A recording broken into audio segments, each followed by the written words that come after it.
Hey, what's going on? This is the Saturday Down South podcast. I am Connor O'Gara. Will, week 5 is here, and we have full preview on the way. In case you haven't heard, a certain Georgia-Bama game that we will get to in a bit here. But first, we have some news that I feared we would get. We didn't have a chance to really break this down. Didn't think it was going to be that serious, and it turns out it's worst-case scenario for Harold Perkins. Out for the year, torn ACL. Can't help but wonder if that's the last down of college football that he plays, which is just a massive, massive bummer. Yeah, no, I fully agree. It's something that's like interesting, and we've talked about this with a ton of players. It's made me realize that like LSU players, man, they kind of don't get better. Like, how many true freshmen at LSU have we talked about? Like LSU leads the country in that, and like Derek Stingley and I mean the Honey Badger Jamar stuff. Chase not coming back for his senior year.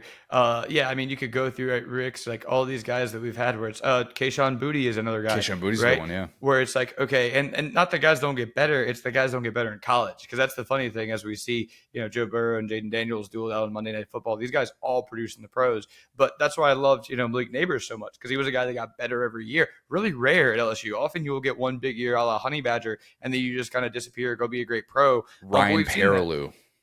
Ryan Perrilloux, man. Sorry, didn't mean to go there. It's on my birthday or my birthday week, but yeah, that was a guy. Anyway, so point being, like, yeah, I think even Jordan Jefferson was like, he was a great freshman. So point being, this doesn't shock me because I've been through it a ton. I think with Harold Perkins, LSU definitely kind of failed him in the last 2 years, counting this year, right? I didn't, unfortunately, right? He wasn't really an impact player on the defense this year or last year because they didn't use him correctly. And he's not a guy who's 6'6" and gonna push guys sideways and be like, or even like a Tyrann Mathieu that you just kind of put him anywhere and he figures it out. They still were trying to determine what his best role was. He was playing star as one of those 6 guys that had a new position in the South Carolina game. So yeah, it really is. I've said this over and over again, kind of a failing by LSU to maximize a guy who they did have for 2 years and some change. It was immediately impactful. Brian Kelly took a minute to play him, and then once they found out what he was, it was like they started to take away from that or add things and basically give him a calculus test when they said that he was succeeding in algebra. So it sucks. He's a guy that, to your point, I'm not really sure where he plays in the NFL because we haven't exactly figured that out, but I think he goes. Here's the thing. What if he doesn't? What if he doesn't? And I'm not saying that I'm like, I would tell a kid you absolutely need to come back to school. And I certainly will not be surprised if Harold Perkins looks at the last 2 years at LSU and says, why in the world would I come back to a place that has misused me? I have no problem whatsoever if Harold Perkins decides that's the last down of college football that I'm playing. I'm going to the NFL. I'm going to make sure that I get taken care of. As long as I get that first round grade, I'm good. But what if he comes back? Because he just turned 20 2 weeks ago. Sure you brought up the point. Where's his position at the NFL? Like, where's the position that scouts are going to look at and say, that's the thing you definitively do best? Because I love seeing Harold Perkins just attack the ball carrier, as great as that is. Reality is he'd be one of the 10 lightest inside linebackers in the NFL. He'd easily be the lightest edge rusher in the NFL. And what have you seen from him in coverage besides some nice progression to make you think, yeah, but how much of that have you been able to say, yes, that's where you can make a living on in the NFL? And like, I'm not saying that he wouldn't be able to find somewhere that could use him successfully, but especially too, after the way the Isaiah Simmons situation played out. Isaiah Simmons is already on his second team. He's with the Giants, and he was at 238 coming into the combine too. And that's a guy that was kind of like a tweener at Clemson, and he ends up winning the Butkus Award playing linebacker, something that he did really well in his like pre-draft year. But like, I just kind of wonder if he actually looks at this situation and looks at all the feedback and then goes, you know what? What if I did this? What if I do this crazy thing of kind of dictating the terms to LSU, both from an NIL standpoint and from a positional standpoint? And he says, look, here's how I'd like to be used. Here's how I feel comfortable playing this sport. And here's how I'd like to be used. I'll let all that other stuff take care of itself. I'm not saying that I think that's going to happen. I'm just saying that I don't think it would be that crazy if it did. Well, man, I've been joking about me getting like the homer tag, but this is just going to upset every LSU fan. I think he's done at I'll LSU admit, for sure. dude, I'll admit, I want to see Harold Perkins play more college football, and that's Mhm. definitely fueling this take that I have. Like, no Well, doubt let me about let it. me finish though. I think he's played his last down for LSU.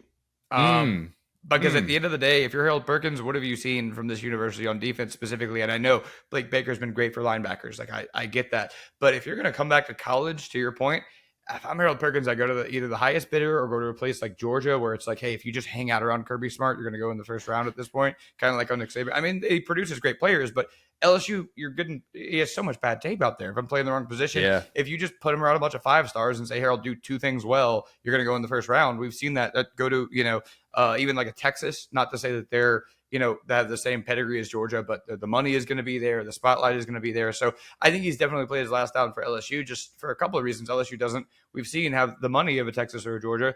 Number two, it's not like they have this great relationship. Blake Baker's been his first kind of good coordinator, and he's had him for a couple months, right? And you know how locked in he was at media days, how seriously he was taking his leadership role. But at the same time, if you're going to go turn down NFL money, you either got to go chase a paycheck or you got to go chase like a first or second round grade.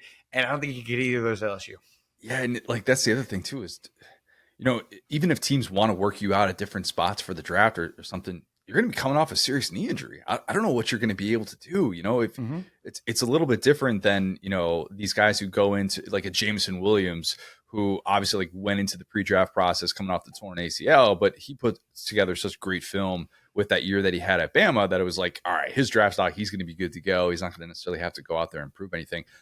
I'm very interested what this next chapter for Harold Perkins looks like, and I hope the best is yet to come for that kid because man, it was so fun to watch when he was right, but it's a bummer to think about the idea of him having played his last down at LSU, potentially his last down of college football. Yeah, for sure. Hope the best for the kid. He was Brian Kelly is one of his first recruits, first 5 star. And I think he did a lot to kind of make people believe in LSU. I loved watching him as a player, whatever number he wore, right? Maybe the number 7 we need to take a hard look at. Just keep the same number, whatever you do next year. Yeah. Maybe keep the same number. Just saying, throwing it out Yeah, there. I think 7 almost needs to be like bestowed, like the Heisman House. Like we need to get everybody together and say this is going to be our number 7 for like 2 or 3 years. Because Yeah. it feels like every time we give a guy 7 now, it's like you're out of here. Yeah, Swinson looks good though at 4 with the number 4. I mean, he's been a man child up front for LSU, and that's a good thing for this LSU defense. Is like, yeah, it's been a little bit more quarter to quarter, but they've actually found some impact players. As crazy as that might be, I'm not saying that they're all of a sudden back to having a really good defense, but I think they have at least shown they can find some of those impact guys with Blake Baker. But certainly they would rather have Harold Perkins Jr. than not, and it's unfortunate that they're not going to have him. All right, we by the way have Hurricane Helene. Both of us. Yeah, both of us in the background. So if you see lightning, you hear thunder, rain, whatever the case may be, power going off, literally anything that could be happening. We're recording this on Wednesday afternoon. Hopefully everybody is staying safe and hunkered down, and maybe you're listening to us while you're kind of riding this thing out, and hopefully nobody's weekend plans are too impacted by this. But yes, well, we have a full pod on the way. We have Wes Blankenship coming up in a bit. We discussed our new SDS series that he led, College Town, which is just so unbelievably cool, as well as some Georgia Bama talk with him. And then we got Lad of the Week to close. Let's do what we did last time, Will, and let's start with a game that's one of the biggest of the season. One would argue the biggest of the season. Number 2, Georgia, 1.5 point favorite. How about that? Against number 4, Alabama in Tuscaloosa. The over-under I have for this one is 12. Yes, count them, 12 Nick Saban mentions. That's excluding College Game Day, obviously, because Saban's going to be there, and that's we're not doing a mention every time he talks. But we're going to get the graphics of Kirby's 1-5 mark against Saban. That's coming. We're going to get the shots of Saban up there in his suite, and he's going to be chatting it up with Miss Terry or something like that. Or, we'll get the shots of Saban chatting it up with former Bama players and or current recruits from his suite. That's coming. Can you imagine being a recruit, Will? You're on your official visit or something like that. You're kind of seeing the lay of the land, all that. And, whoever is showing you around just says, hey, you want to go hang out in Saban's suite for a quarter or something? I'm pretty sure if you auctioned that off, and you could answer this because you lived in the state of Alabama, if you auctioned off that opportunity to normal citizens in the state of Alabama, at least $10,000, right? Yeah. Yeah. I think this is going to be such a funny game for that reason. It's going to be a lot of changing leaves, as they would say. Yeah, very much so. And look, Saban is the elephant in the room. I mean, pun very much intended, of course. On the field that is named after him, Mm-hmm. his presence or potentially lack of a presence, it's going to be felt. And how could it not be? This is the type of matchup that he lived for. And in a weird way, this actually hasn't been the type of matchup that Kirby has lived for. This sounds like a knock, but it's not. And I'm not just talking about the Bama aspect. I'm more just talking about what he's facing as a road team in this atmosphere. Kirby is in year 9 at Georgia, Will. Wow. Yeah, I know, which is just weird in itself. Yeah. Yeah, gosh, time is flying. It really is. He has only had 2 true road games against an AP top 10 team. Can you name them? One of them was that Clemson stinker, right? Mm-mm. Wow, they still weren't. We'd figured them out by then. Road games against a top 10 team. Oh man, I'm thinking like none of the Florida games because that's Jacksonville. Yep. Man, yeah, I don't think they've gone to. Yeah, because that game was at home. I actually don't know those two games. 2017 at Auburn, game that course. they got waxed. I Georgia remember that game. Yep. Georgia enters number 1 in the country, and they lose that game like 40-17, something like that. And then, of course, he gets the rematch that he wins in the SEC championship. And then the other one, I'm kind of reluctant to count it, not because of the quality of the teams, but 2020 at Alabama. Because that game wasn't that was like one I thought of, but that was just such a weird year for Georgia. Like, yeah. Weird year for everyone because that's not a full house. It was a COVID reduced crowd. So we'll get to more of this discussion later with Wes about how unique of an opportunity this is for Kirby on the road. But think about that. He has only had one instance in his career at Georgia in which he's been in a true road game against an AP top 10 team that had a full crowd. That's kind of crazy. And in case you were wondering, I looked this up because I'm a loser and I was very curious. Saban 8-3 in his career in those games. Also, in case you were wondering, Kalen DeBoer 2-0 in those games in his 4 seasons as a head coach. Not as relevant, seeing as how Kalen DeBoer is coaching the home team. But against AP top 15 teams, if you were curious what that number is for Kalen DeBoer, 8-2. Pretty good. And the losses were when he was at Fresno State in 2021, when he lost to Oregon by 7, an Oregon team that the following week they went on the road and beat Ohio State in Columbus, ended up being a 10-win team. And then last year at Washington. There you go, Oregon. You could finally say you beat this guy. Right? Just not Dan Lanning. And then last year. Angry as heck from that one game. He's like, I'm never going to do that again. Yeah, seriously. And then, of course, last year, Washington loses to Michigan in the national championship, in case you somehow didn't see it. But Kalen DeBoer has been pretty darn good against top 15 teams in his career. If he wins this game, so much of the conversation nationally will shift to how Bama isn't going anywhere. Dynasty isn't dead. You thought that you killed Bama with Nick Saban being gone and da-da-da-da. No, Bama's going to be just fine.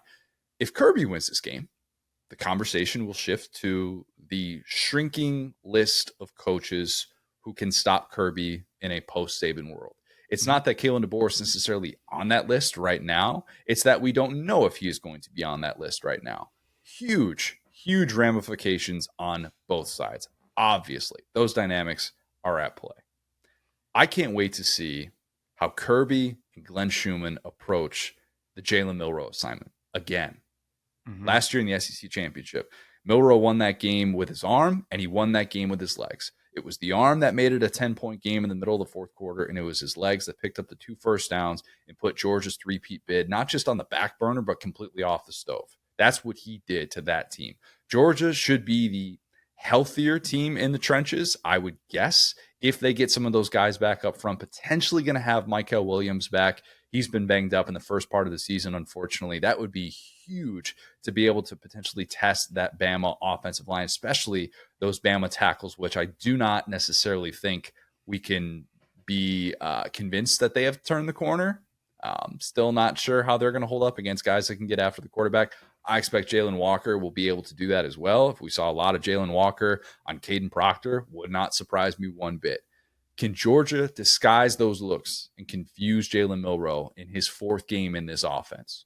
I don't know. But I think he's been pretty darn good to start. And he's had some tough moments against USF where they just couldn't necessarily finish drives. And, it was rough at points during that game. But he's yet to throw a pick and he's taken 5 sacks through 3 games. And I think with how bad that USF game was for Bama's offensive line, you could say like it's actually kind of surprising. Like we saw better than it was without him. But right? I mean, seriously, like a year earlier, it was 5 sacks and a half would have felt like it was a victory for that Bama offensive line. If Milroe is settled in, and if he's throwing these deep balls to Ryan Williams, not ideal for Georgia. I would expect a lot of Julian Humphrey to draw that assignment in the Georgia secondary, perhaps a bit less Malachi Starks at the line of scrimmage. I would expect Malachi Starks a bit more over the top and trying to help out against a 17-year-old, in case you haven't heard, who currently leads all of FBS with 28.5 yards per catch. Ryan Williams has been as advertised, if not better than that. And I love him so much. I sent you a picture that like his 13-year-old sister had painted his nails. He is just the coolest guy. Like when success finds you that early, a lot of times guys just shut it down. And everything I've seen of him is just a big, smiley, happy lad. And that's just so great to see. Dude is balling. I mean, to be at this stage of his career and to be cooking dudes the way that he has in the first part of the season, look, I am certainly impressed. And I am impressed as someone that said take the under on whatever the freshman season projection is for him, because of all those things that I kept bringing up about the true freshman receivers in the SEC in the last 8 years. But he has certainly looked the part so far. We talked about that with Coleman, not Ryan Williams, so not technically wrong. Yeah, not the worst take in the world. Ryan Williams is he's going to probably flirt with the 800-yard mark, I would assume, with how big play of a threat he's been so far. And if you can do it against Georgia, buddy, you can do it against anyone. I think Georgia fans would prefer, as weird as it sounds, not to see Ryan Williams on Dalen Everett, who hasn't had the best start to the season. SEC StatCat had him as the most yards allowed per target among SEC corners. Not great for that guy. But Julian Humphrey looks the part so far. And again, Malachi Starks over the top. You feel all right about that if you're Georgia. But what's that going to look like? Because Georgia's pass defense, they've allowed 1 pass play of 20 yards this season, came against Everett. Bama, same thing. 1 pass play of 20 yards allowed. That's the best in the country. Those 2 teams, they have eliminated those chunk plays in the passing game. Both of these teams would like to be able to test that. This is a huge game for the Milroe perception. If you're a Milroe hater, and if you want a chance to be able to say this guy can't throw and he sucks and look what he can't do, you're hoping that Georgia is going to be the team to make you feel better about that take. Because if they don't, I don't know who will. Okay? I don't. I think that this is a game in which if he wins, we have to talk about the club that he'd be joining, Will. Who is the only starting quarterback who beat Kirby Smart twice? Joe Burrow. Yes, sir. That's it. See, I like how we slanted the numbers a little bit, okay? We're not counting number 13 LSU who smacked Kirby Smart at home. I see how it is. No. Well, I was talking about true road games. No, I know. It was 2018. I was just kidding. They went into Baton Rouge, but they were like number 13, so it was outside. Oh yeah. We're just talking top 10 teams. Yeah. Strictly top 10 in that. But yeah, Joe Burrow beat him twice, and that second game wasn't close. I mean, first game wasn't particularly close either. First game was, I thought the LSU ground game was awesome that day. Absolutely awesome. And Georgia really couldn't get anything going in Death Valley. But yeah, I mean, Burrow played with a different offense year 2 against Kirby. Milroe playing at a different offense year 2 against Kirby. What does it look like? How does Kirby respond to that? It's something he's probably been thinking about for 10 months. But if Milroe does join that ever-exclusive club, think about the guys who couldn't. Bryce Young couldn't do it. Tua couldn't do it. Jalen Hurts couldn't do it because they both needed each other to come in relief. So I don't think we can definitively say that they beat Kirby twice. I don't think that's fair. But it's a really difficult thing to do. And with Saban, that was something we always talked about, right? Beating Saban twice. Good luck. Many a Heisman Trophy winner tried. Couldn't do it. Tebow couldn't do it. Manziel couldn't do it. We saw, Burrow was one who wasn't able to do it. Like, the only guy who could, ironically enough, was somebody that's already been mentioned on this show, Jordan Jefferson. That's it. And then even Jordan Jefferson, and the third time he had to face Saban, 92 yards of offense, national championship. I don't need to go there. I didn't choose violence today. Well, I didn't. That's the thing about Nick Saban. You beat Nick Saban, you just got to keep playing Nick Saban. Georgia Yeah. fans know this too well. You better lose the first meeting with Nick Saban so you can win the second one, all right? He doesn't lose. People just quit instead of playing him more often. That's the way to do it. You're locked in some kind of a Greek tragedy where you just got to keep playing Nick Saban until Exactly. he beats you. Exactly. But like these are the types of things that I think we need to bring up with Kirby as it relates to like how unstoppable of a force in this sport are you? And we know the stat about the fact that no coach besides Nick Saban has beat him since 2020. It was Dan Mullen, who, by the way, is in year 3 in media. So if it's just a weird thing to say out loud. So familiar with his healthcare package. It really is. Cemented. He's doing well. I don't think old Dan is hurting for work anytime soon. I'm pretty sure those medical bills are doing just fine. He's taken care of. But is DeBoer about to end that streak? Is he about to become that guy? Will Kirby's boogeyman be a coach or a program? That's the question.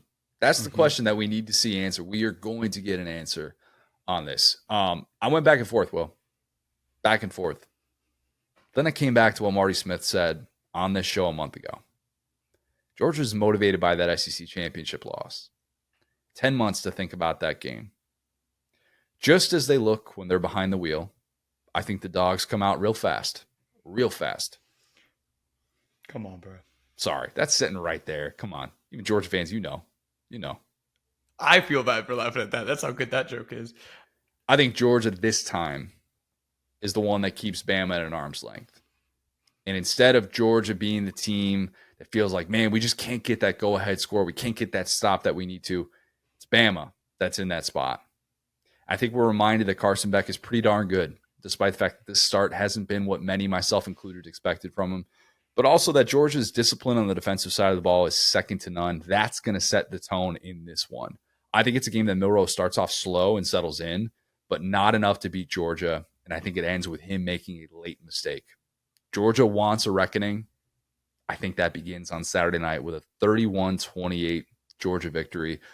Also of note, I've now picked Georgia to win against Bama each of the last 5 times, and I'm currently 1-3 so far. So take that with a grain of salt. Different regime. Yeah. So before we get started, I just got to share this little anecdote. I know we never ever talk about politics, but I'm gonna break that rule one time to tell you something funny that we got to be aware of. First off, we talked about Saban is going to be like at this game, right? So he's probably going to be. Do you think he's going to be on the Bama sideline? I think he's going to be in his suite. Yep. Okay. Not on the sideline. No, Saban doesn't want to be on the sideline. That's fair. Yeah. So yeah, he's done that enough. So knows every blade of the grass. Anyway, so Donald Trump is going to be at this game, and he's going to have one goal before the end of the day. It's going to be to take a picture with Nick Saban. And Nick Saban is going to have one goal for the end of the day. It's going to be to not take a picture with Donald Trump because he is famously apolitical. And there's going to be a chess match between these two people who will both be in suites where Trump is trying to get a picture with Nick Saban, and Nick Saban is going to the restroom. I'll be right back for 4 hours. So what you're saying, Will, is that the battle between Saban and Trump will equal the battle on the field between Smart and DeBoer. That's what you're saying. I think we got to really appreciate this mini game because Saban is such a good like PR finesser guy who never takes the bad picture, never has the bad quote, and Trump is always trying to just get his hands, get the handshake, get the smiling picture. And I know post-retirement, Nick Saban does not want to deal with those problems. So just be aware of that, everyone. If you see the picture come out, that means Saban is lost. Anyway, because he didn't want to do it with anyone. It's not being political. If it was Harris, he would do the same thing. Anyway, moving on to the actual game. So there's something I'm going to come back around to this, right? So you talked about the 2018 game. The way that game was won, like the like LSU game that was in Death Valley, right? That was the beginning of the end for Jake Fromm. Right. And the way that Dave Aranda was able to kind of engineer that was there were several key points in that game where he said, okay, we are going to put everyone in single coverage and send pressure. Jake Fromm can't read a field. And in response, who's Georgia's OC in 18? I think that was still our boy, right? 18 would have been James Coley. Yeah. Yep. Oh, there we go. It's another greatest hits guy, right? So wait, 18 would have been, oh gosh, was that, oh gosh, why am I blanking on the name? He went to Tennessee right after. It wasn't James Coley. Jim Chaney. Jim Chaney. Jim Chaney and James Coley is too similar of a name, and I realized they look nothing alike whatsoever. Well, actually, they were both there, and they were co-OCs. So there you go. Yeah. So whoever made that decision between the two NPCs that we've discussed, right? They said, you know what? I'm going to go 5 wide. If you guys remember this in this game. And Dave Aranda said, I don't care. This guy can't read past 2 receivers or even 1. We're going to keep sending the house and put you in single coverage. And it imploded Jake Fromm. And I think it shook his confidence, and that led to Kirby kind of rebuilding the offense, right? And that actually is an underrated part of this whole ascension of going, we got to have a quarterback who can win these matchups. Well, now they have one, right? Now they have a quarterback who can win those matchups. So I think that, just as we have done with Nick Saban over the years, or with Alabama more specifically, right?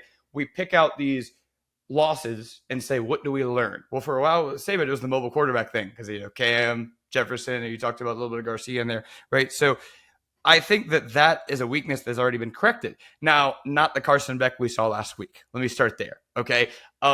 Talking about we talked about the Mark Stoops puke on your shoes game.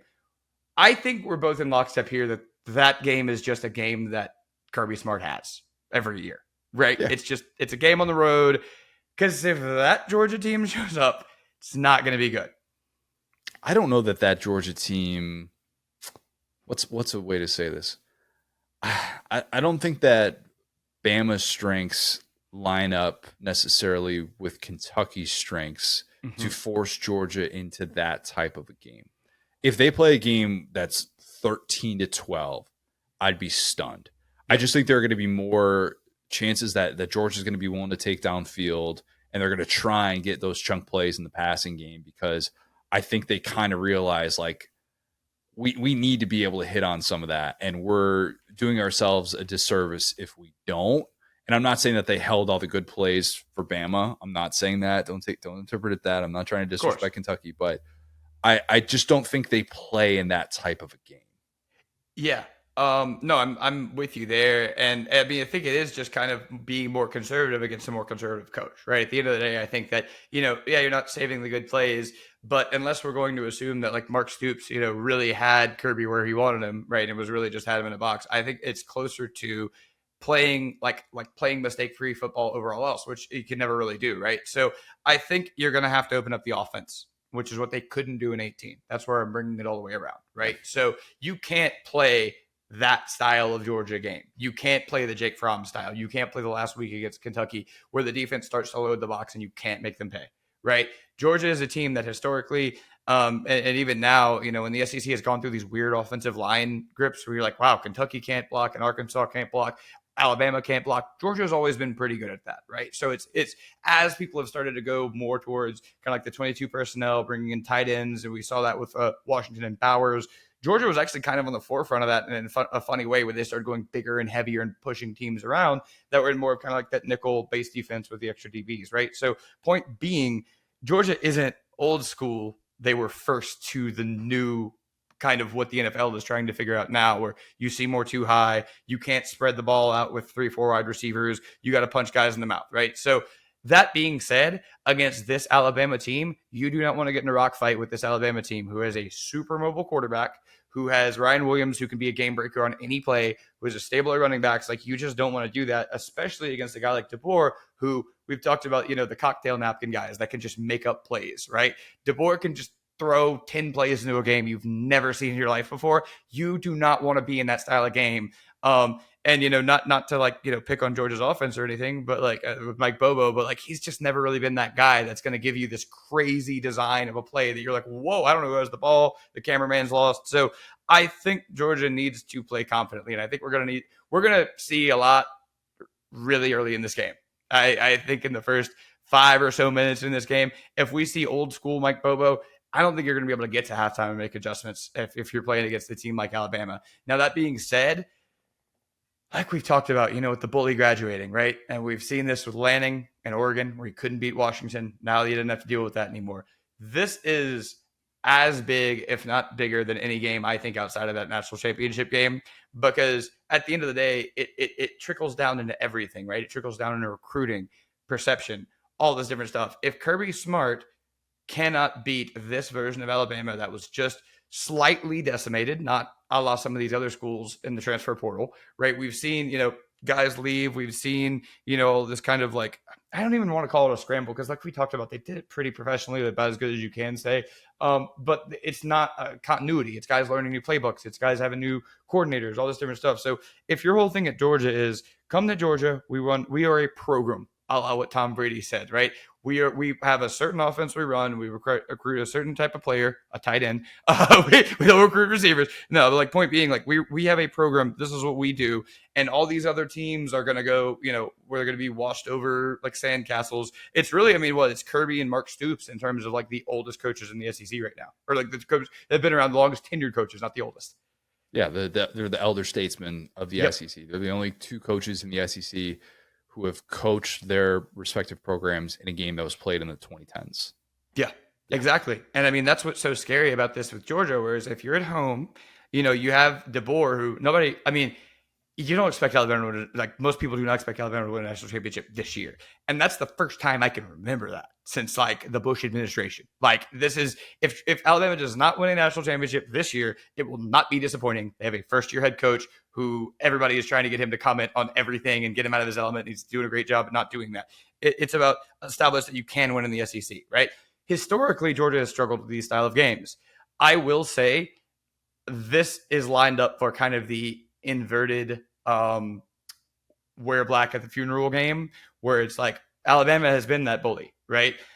Georgia knows, and Kirby knows how hard it is to have the target on your back. He's already been through all of this. What you can't have is beat the final boss of the game and have him have a final form. You can't then go, oh, this Alabama team is at eye level with me. You got to keep them a step or two down, because we know that when these games are a pick 'em game, it can go anybody's way. I'll just say it like that. It is not going one team's way, right? So I think that this is a statement game for Georgia, and I think they come out and play that way. I know I've been pretty overly negative to Georgia here, but it's real. I mean, the record is what the record is, right? We could talk about how, Saban's no longer there, but I think after last year's game, that might be a little bit of a good thing on the offensive side of the ball, right? I think that, Alabama was not a great team last year, just to be honest, right? They were a team that we talked about Milroe going off script. We've talked about this ad nauseum in the SEC championship game. It wasn't the plays that Tommy Rees was calling. It was the runs. It was the decisions. It was the big downs that Milroe beat them on. This year is the offensive coordinator who understands what a player like Ryan Williams can do, which I don't think they did last year, right? So point being, I think that in this new regime, you got to stay that step ahead. You got to stay that step ahead, because if they even the playing field in your house, I think that's a big deal. And what we saw this already as is the Tennessee game. And I hate to compare those two programs because I know the level of success they both had, but we've seen the high-flying offense go into Sanford Stadium and more or less die. I don't think that's the kind of team that Bama has because of the physicality and the kind of the lack of attrition that Tennessee didn't have to deal with because they kind of indicted their own coach. But point being, I think that home atmosphere, the Georgia defense, and one thing that's so scary about DeBoer too, I just want to keep giving both of these coaches their flowers just in case, because I could really see Bama winning this. But one thing about DeBoer that we've hit on is that in these ranked games, he is a killer, dude. He has beaten teams, as an underdog. He has beaten teams as a favorite. We talked about it over and over again about Oregon last year, where the first matchup, everybody said we got lucky. Second matchup, they beat him even worse, right? And they were underdog in the second matchup. So yeah, I think you can't give a guy like that. He's like a piranha, man. Once he starts smelling blood, I think Georgia has had the hiccup in the road. They have seen what happens when they conserve. They don't want any more of that. I think at the end of the day, like I think we see Georgia come out having fun, playing Georgia football, establishing that dominance. Now, if we see them come out kind of like tight and scared, we know what kind of game this is. It's a game like last week, and they can't win that game against Alabama. You picking Georgia? Yeah, I'm picking Georgia, and I think Georgia will score into the 30s, kind of like you. I'm going to go about like 35-28. 35-28. Yeah. I think that there are so many different matchups that you could point to and say, if blah, blah, blah wins this, then obviously that's the key. Everywhere you kind of look, it feels like strength on strength. And even the Bama secondary that Nick Saban himself questioned coming into the year has been, I think, better than people have expected to. Now you kind of look at the quarterbacks that they faced so far, and you're like, all right, who's really tested them, with all due respect to TJ Finley. And Byron Brown is a nice player, but that they weren't necessarily going to be able to test you on the outside. So like, they're quarterbacks we all knew. Yeah, that's true. Wisconsin's backup, we didn't know. Yeah, that's true. We didn't know. Yeah. Tyler Van Dyke we knew, but unfortunately it didn't play out that way. Yeah. But yeah, I do think that the takeaways are just going to be so significant from this one. I can't wait for this on Saturday night. Awesome matchup. For all the people that are like, hey, I'm sick of Georgia and Bama playing each other. At least it's not the SEC championship. Yeah, I mean, like I get it if you have that fatigue in the SEC championship because it's like I'm not seeing my team play. I am instead watching these two teams play over and over. But like I tweeted this stat out, and it's remarkable to think about. Bama and Georgia are playing as top 4 teams for the 6th time since the start of the 2017 season. Michigan and Ohio State, they've done that 6 times in the last 50 years, Will. Yep. This is creme de la creme. I appreciate this as a college football fan. I understand I have a different perspective than a Tennessee fan, an Auburn fan, a Florida fan, anybody would watching this game. But it should be awesome on Saturday night, and I'm looking forward to it. Yeah, I mean, to your point too, this is not, Bama, Clemson, or even Bama LSU, where you have kind of like these like either one-sided games or like kind of stodgy games. All these games have been funny in some way. Like, say what you will, but like Stetson fumbling and then the Ringo pick six is funny. Like the SEC championship last year, Bama fans would disagree with a pick six to lose a national championship. But the SEC championship game was funny. That's what I'm saying. Like where it's like, wow, we both picked this team by like 10. They are not playing well today. And like each of these games have been fun. Like they've been fun to watch. Even the SEC championship game that Georgia lost before the Natty was like, what? Like, who is this team? And so like, where's this defense? And so, yeah, I think that each of these games has had some kind of an unexpected result. To your point about picking, Georgia and Bama winning, but in the Natty, right, they had already lost and then they came back. So yeah, this is a really good rivalry. I think I hate to say, if you don't like this, you don't like college football, but like they've both really held up their end of the bargain. Yeah, I couldn't agree more. All right, well, Kentucky, number 6, Ole Miss. Ole Miss, 17.5-point favorite. The over-under I have for this one is 79 Trey Harris receiving yards. Yes, I'm going to talk about Trey Harris again because I have to. I just have to. Over. There's one little caveat here that I'll get to in a second that the under might hit. But there's a reason why I picked 79 receiving yards. Maxwell Harris, yep.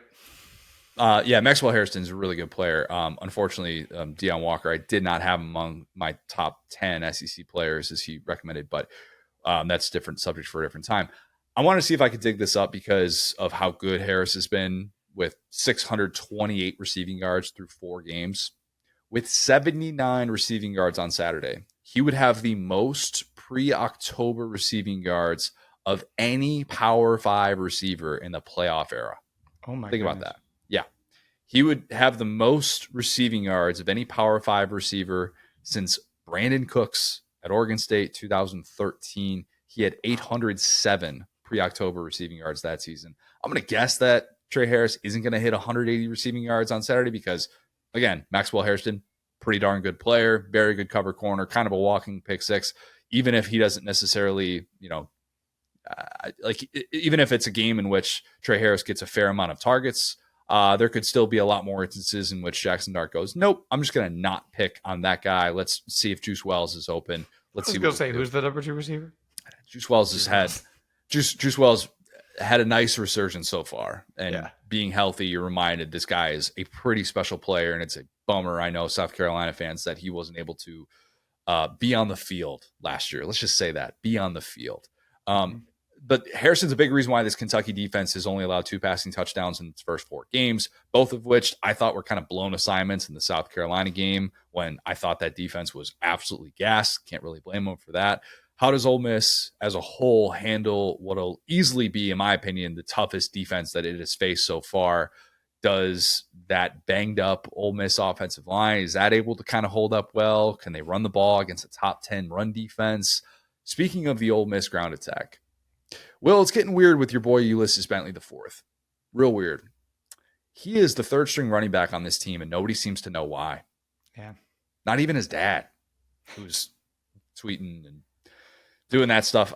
Parents tweeting, I'm dealing with the Roman Dunze thing right now as a Bears fan. Parents tweeting negativity as it relates to their son or daughter's playing time isn't my biggest thing, but it kind of just speaks to the head scratching nature of this situation. And I get it. Like Henry Parrish playing extremely well. His return to Ole Miss, that's a big part of why Ulysses Bentley hasn't played. Maybe even the simple acquisition of Henry Parrish can kind of shed some light on that, because I thought that was a really interesting post-spring move for Lane to go into the portal and get Parrish when you knew that Logan Diggs was going to be working his way back from injury. And I kind of looked at that and wondered if Lane just saw a longer timetable for his return after he transferred from LSU. And I thought, all right, well, that maybe helps them with the depth. They're trying to build a roster for a playoff run. It kind of makes sense to get somebody in there that already knows the offense, but maybe they knew something about Bentley that just wasn't necessarily right, because that guy's in year 3 of this offense. He came back for a 6th season of college football in hopes of getting more work, right? With Judkins leaving for Ohio State. That was something we were talking about early in, January even. And so far, he's got 16 carries for 62 yards. He's 3rd among Ole Miss running backs in carries. He's 5th among that group in rushing yards. And his snap count week by week is 21, 12, 3, and 4. They're getting JJ Pegues in there for goal line carries. I was about to say he's got 40 more rushing yards than JJ Pegues is how he's getting used. JJ Pegues has 2 rushing touchdowns. Bentley's got none. And he's got 11. JJ Pegues has 11 fewer carries than Ulysses Bentley through 4 games. All right. Mm-hmm. Like, we love JJ Pegues, but like that's significant. That's probably about the only drama that you can find with this Ole Miss team so far. It's been a very drama-free start for how favorable of a schedule they've had. And I do think that the Kentucky defense will make it a tougher day at the office than it's been so far for Ole Miss. But I think the matchup that might feel most overwhelming is that Ole Miss defensive front against the Big Blue Gate. It's the Big Blue Gate. Okay, It is. And I know they did all right against Georgia. They did all right.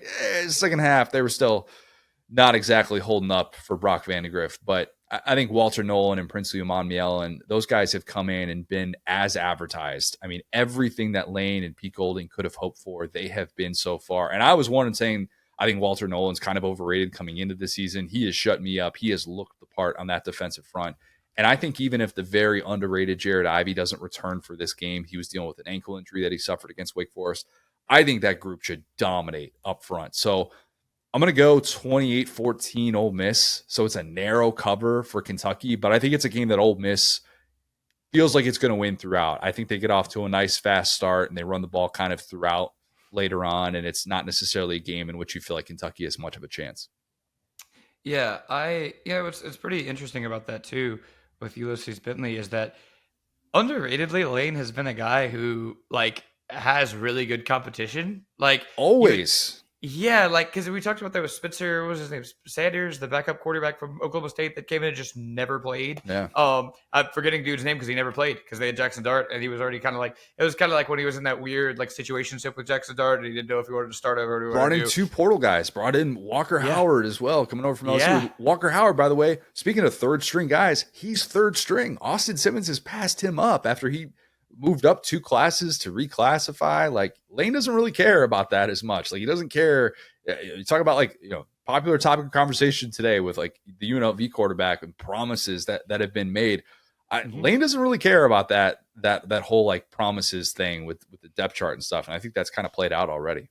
Yeah, it's actually crazy because it's almost like the guys on the higher end. Like, I mean, you can look at like a guy like Kirby and be like, some of these like rotational decisions don't make a ton of sense, or it's like, you got this transfer and you're playing it, whatever. So yeah, it's actually a respect and commend Lane on that, where it's not like, you're giving some, 8. Brian Kelly is the worst at this. I should just make fun of my own coach, where it's like, you brought in this transfer from Oregon State or whatever, and he just like is bad but keeps playing. Like we never see that at Ole Miss, and like that makes sense, right? Because they have a very egalitarian offense where they're just distributing the ball to whoever can get it. To your point about Maxwell Harrison, like if they just decide to not look that way and they just throw the ball to Juice Wells, that probably will work. And I think that we could talk about Kentucky and kind of where they are at this point in their season. We talked about they had the stinker against South Carolina, which I think we then kind of said, that's kind of a puke in your shoes game. They played well against Georgia. Well, here's the thing. You can't play that way against Ole Miss. The way they played against Georgia, if they play exactly that game, and that might be their best game of the season, if they play that exact game, you're getting smoked because you've got to go for that 4th down, even if you get in that position against Ole Miss, because Lane will go for it and he'll get it. Whereas, like, you just never know with Kirby when he's being conservative. This is kind of a nightmare matchup for, Kentucky because of that reason, right? That even if they play their best game, they just, I don't think, have the horses. They got receivers that have been around forever but keep dropping the ball. They got a quarterback who has been around forever but can't really, like, get into his offense and feel like a leader and feel like he's really like going through his progression. And to your point about the offensive line, I mean, this is what happens when you have, like all these new offensive coordinators. Guys just don't really know what their job is and they don't really know what their assignment is. And that offense is just kind of in disarray. And that's Ole Miss is literally the worst team in America to play when you're in that situation, because once again, a draw play up in a cocktail napkin guy, Lane Kiffin. He could get points from anywhere. It doesn't matter. Like if you have, to your point, like, oh, you know what? Let's get Ulysses Bentley out there, line up a receiver. His dad's man on Twitter. I don't care. Who's going to cover him one-on-one? Like you could see that from Lane, whereas you're never going to get that from Mark Stoops ever. So yeah, I think this was going to be kind of bad. I think it's going to be into the 30s. So I'll probably, I do like 28-14, but I'd go 31-14 in a game that just Kentucky never feels like they have control over. I think to your point, it's like what's weird about Kentucky is that you'd think they'd be this trenches team that's pushing everybody around. Well, exactly what you just hit on. The offensive line versus the defensive line, like Kentucky's offensive line, Ole Miss's defensive line, is like one of the most mismatched units in this game. So what I like about Kentucky, I don't think they'll be able to do against Ole Miss. This is a game that, like 2 years ago, in this game that was a top 10 matchup with Will Levis having the 2 turnovers late in this one. Yep. If it wasn't a top 10 matchup, I think it was a top 15 matchup. Kentucky was definitely in the top 10 at the time of that game. But you need Barry Brown special teams if you're Kentucky. Like that, you absolutely need that. And maybe like I should have probably put that as like an over-under one Barry Brown special teams touchdown. You're going to have to probably find some unique ways, I feel like, to move the ball consistently against the Ole Miss defense, which is a sentence I don't often say. I mean, that really is. But so far, and yes, competition is part of it, but so far they have looked the part and they have shown, not necessarily to the degree that Tennessee has, because I think we've talked about the Tennessee level of competition in a different way than we have with Ole Miss. But like so far, they have shown you they can be that unit that might be able to win you an ugly game. And I don't know that Lane has had a whole lot of groups ever in his career, not just at Ole Miss, but ever in his career that he felt like he could truly win ugly with. And maybe this is that type of game where they can kind of get their points early, put the foot, a little, not ease it off the gas a little bit and kind of be testing the ground game a little bit more. See if you can wear down Kentucky, who I can't imagine that defense is going to feel great at the end of this one because I think they're going to be on the field a whole lot. Yep. By the way, that Kentucky-Ole Miss matchup was number 7 Kentucky versus number 14 Ole Miss. So top times have changed. Yeah. That was a fun game. That was a really fun game. Fun down to the wire game. Different feel for where both of these programs are at 2 years later. No doubt about it. All right. Number 21, Oklahoma, 2.5 point favorite against Auburn. Oh boy. The over-under is obvious. I already teased this the other day. The over-under is 3.5 quarterbacks played in this one. That's the only over I'm taking in this game, Connor. Yep. Not a bad idea, unless it's interceptions we're talking about. Michael Hawkins Jr., he's getting the start for Oklahoma. I haven't checked my texts in a bit, but last that I checked, let me just check, make sure that we're good here. Nope, no text coming in. I'm not going to be getting the start for Auburn. We shouldn't rule it out. I don't want to brag here, but I did tear up my buddy Bronson's bachelor party 5 years ago. I have a pulse, which I would think at this point that makes me a viable option for Hugh Freeze to play quarterback. I had a couple of turnovers in that game, just full disclosure, but just want to throw it out there. I mean, not literally, but being at Michigan State in 2021, I feel like you and Peyton Thorne are pretty easily comparable, right? Like I could have handed the ball off to Kenneth Walker III really well. That's what I'm saying. I mean, buddy, I know how to put it right in that breadbasket. If that's what you need, trust me, your boy has it covered. I've been practicing my form with Claire. She has done really well. I say to her all the time, dear, I say, Claire, ball security is job security. She's, Dad, I know. You beat it over my head. I get it.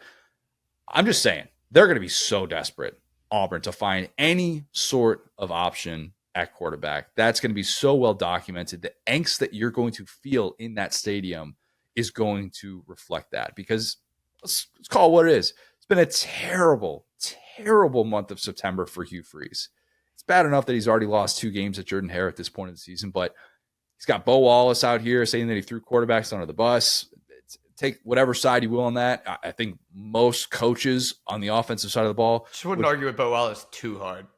Look, I'm just saying, like, I would be on Bo Wallace's side, actually. I'm going to make a prediction right now. You're right, Bo Wallace. Don't come to Atlanta on my account. Look, you could vehemently disagree with what Bo Wallace said about Hugh Freeze always putting the blame on quarterbacks. It's still a bad look to have one of your most accomplished quarterbacks saying negative things about you in the public light.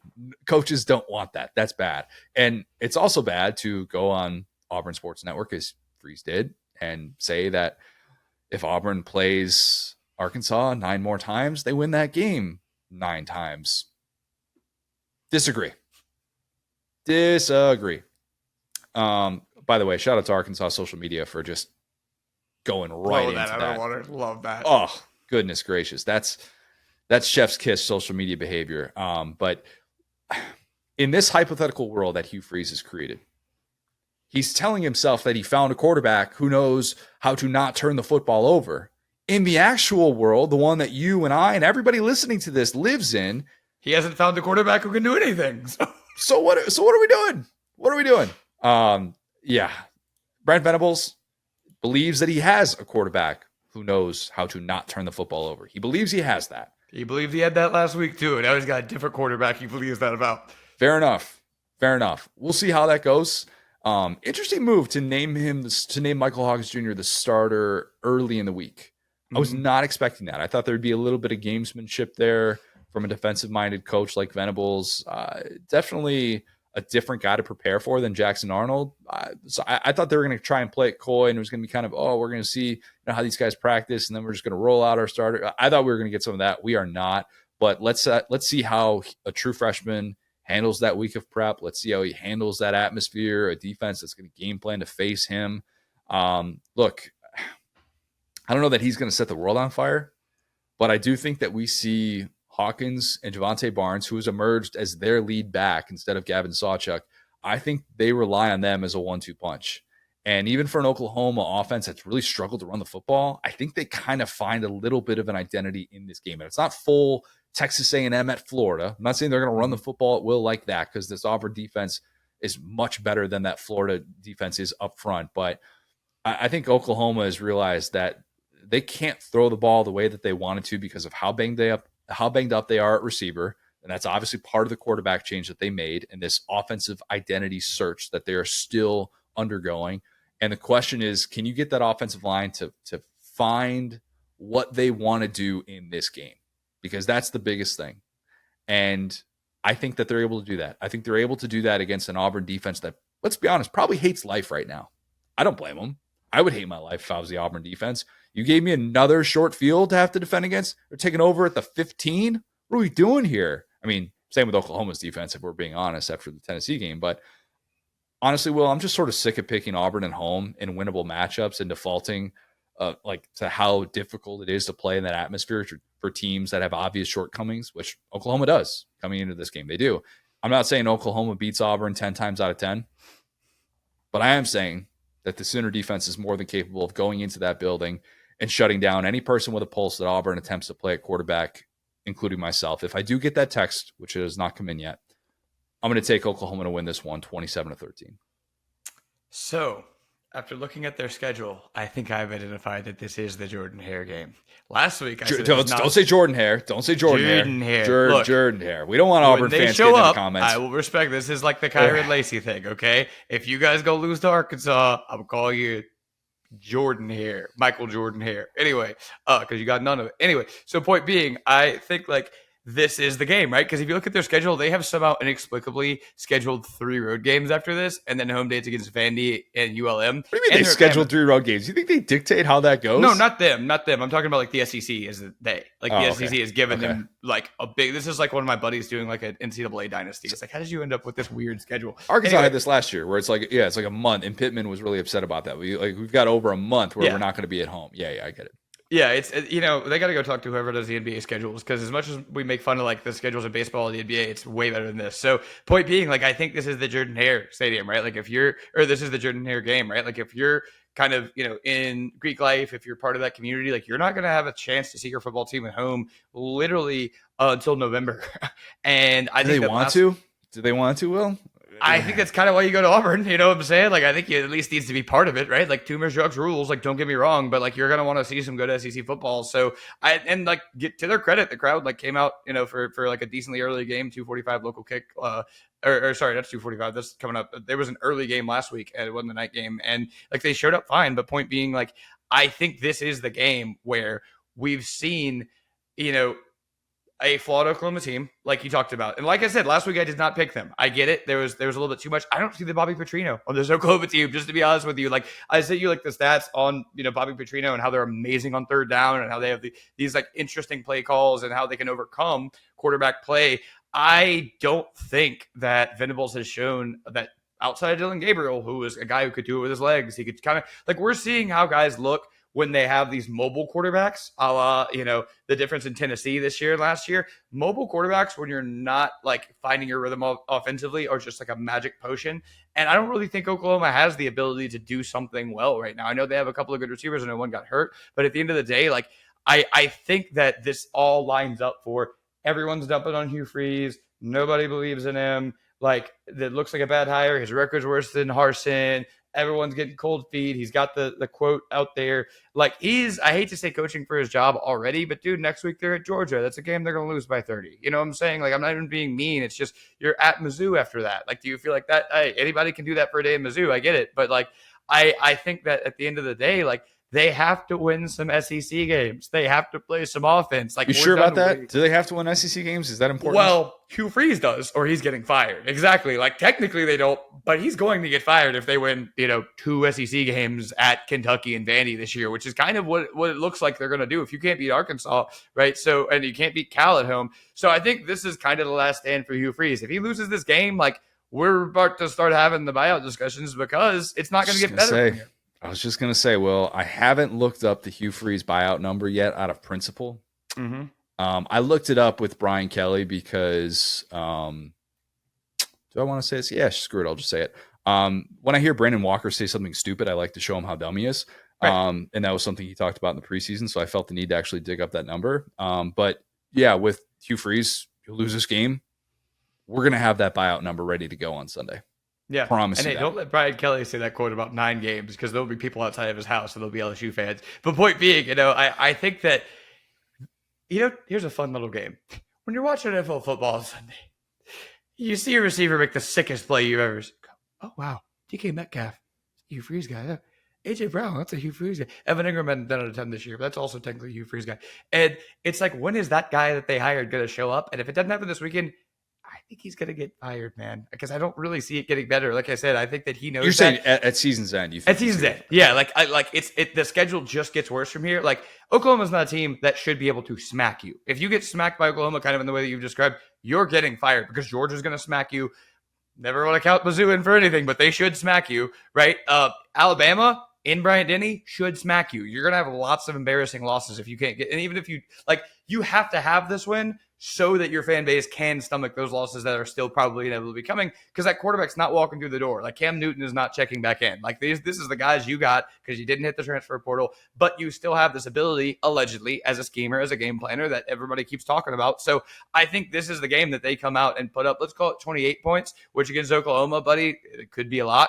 I think Oklahoma's defense is good. I'm not dumping on them, but I've seen way better teams play way worse than that at Jordan here. And I think, I think that Michael Jordan's hair is right now. Anyway, so yeah, point being, like, I've seen it. So I think that if they don't win this game, it's about get ready to learn play-by-play announcer, or not play-by-play, but in-studio host Hugh Freeze. I don't know that Freeze would have the desire to do that.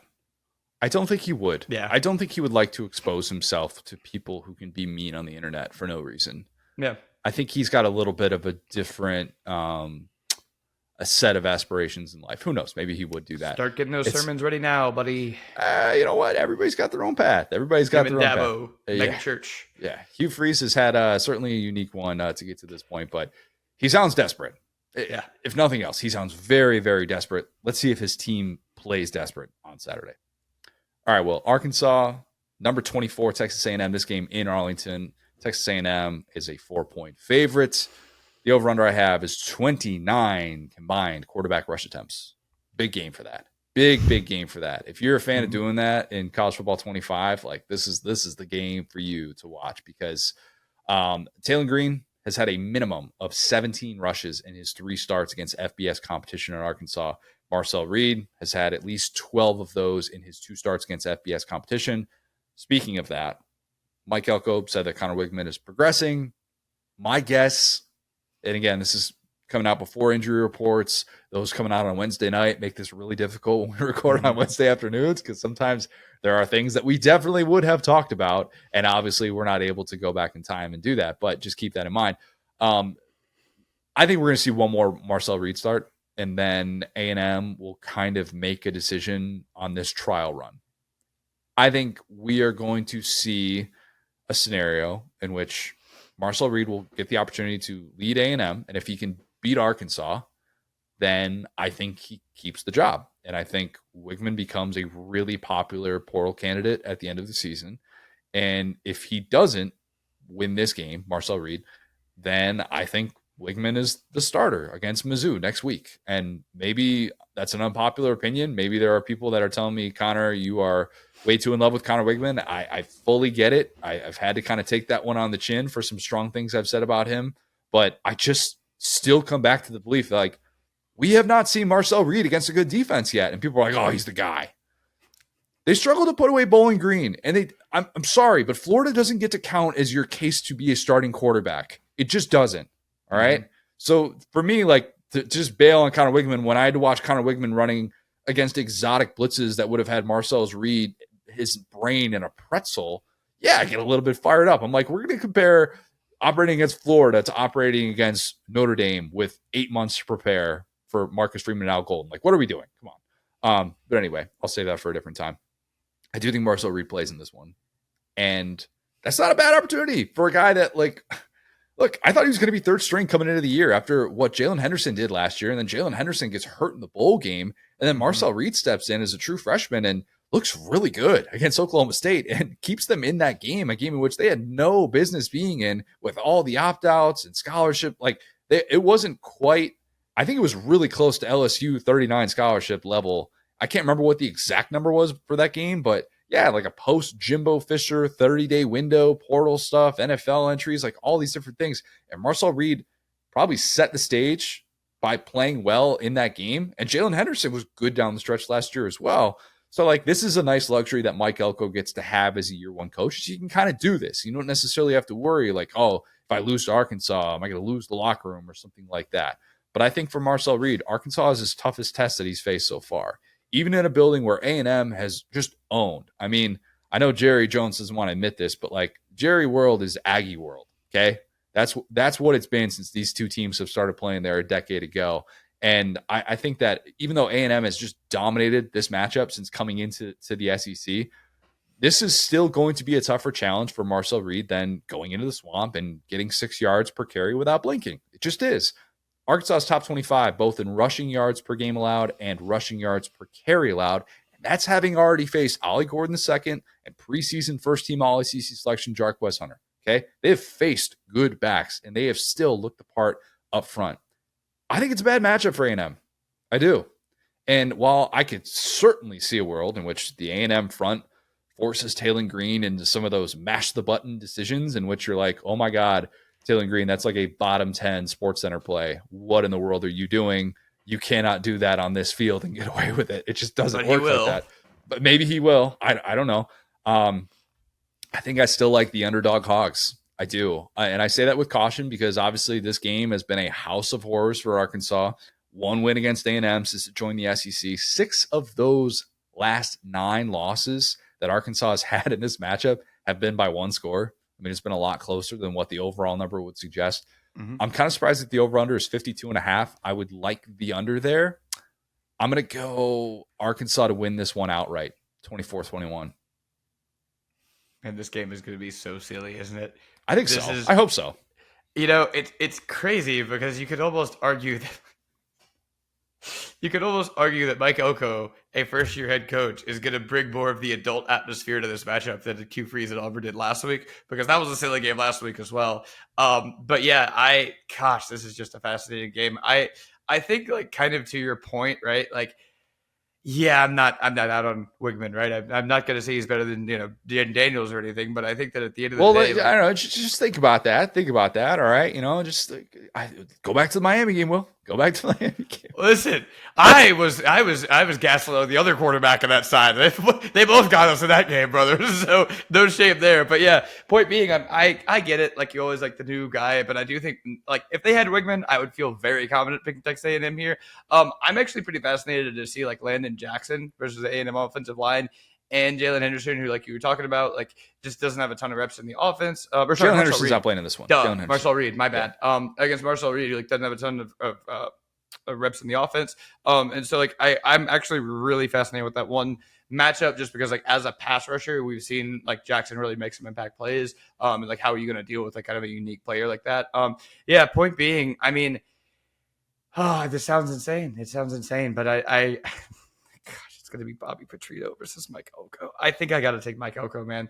I like this is one that it really truly is a pick 'em for me. But as I said, he really does kind of bring the adult atmosphere, right? Like even though he's a rookie head coach, I trust his defense to be a little bit more gap sound, and I do as much as I love Green, man. And boy, do I love Green! Like maybe more than any non-Arkansas fan in America.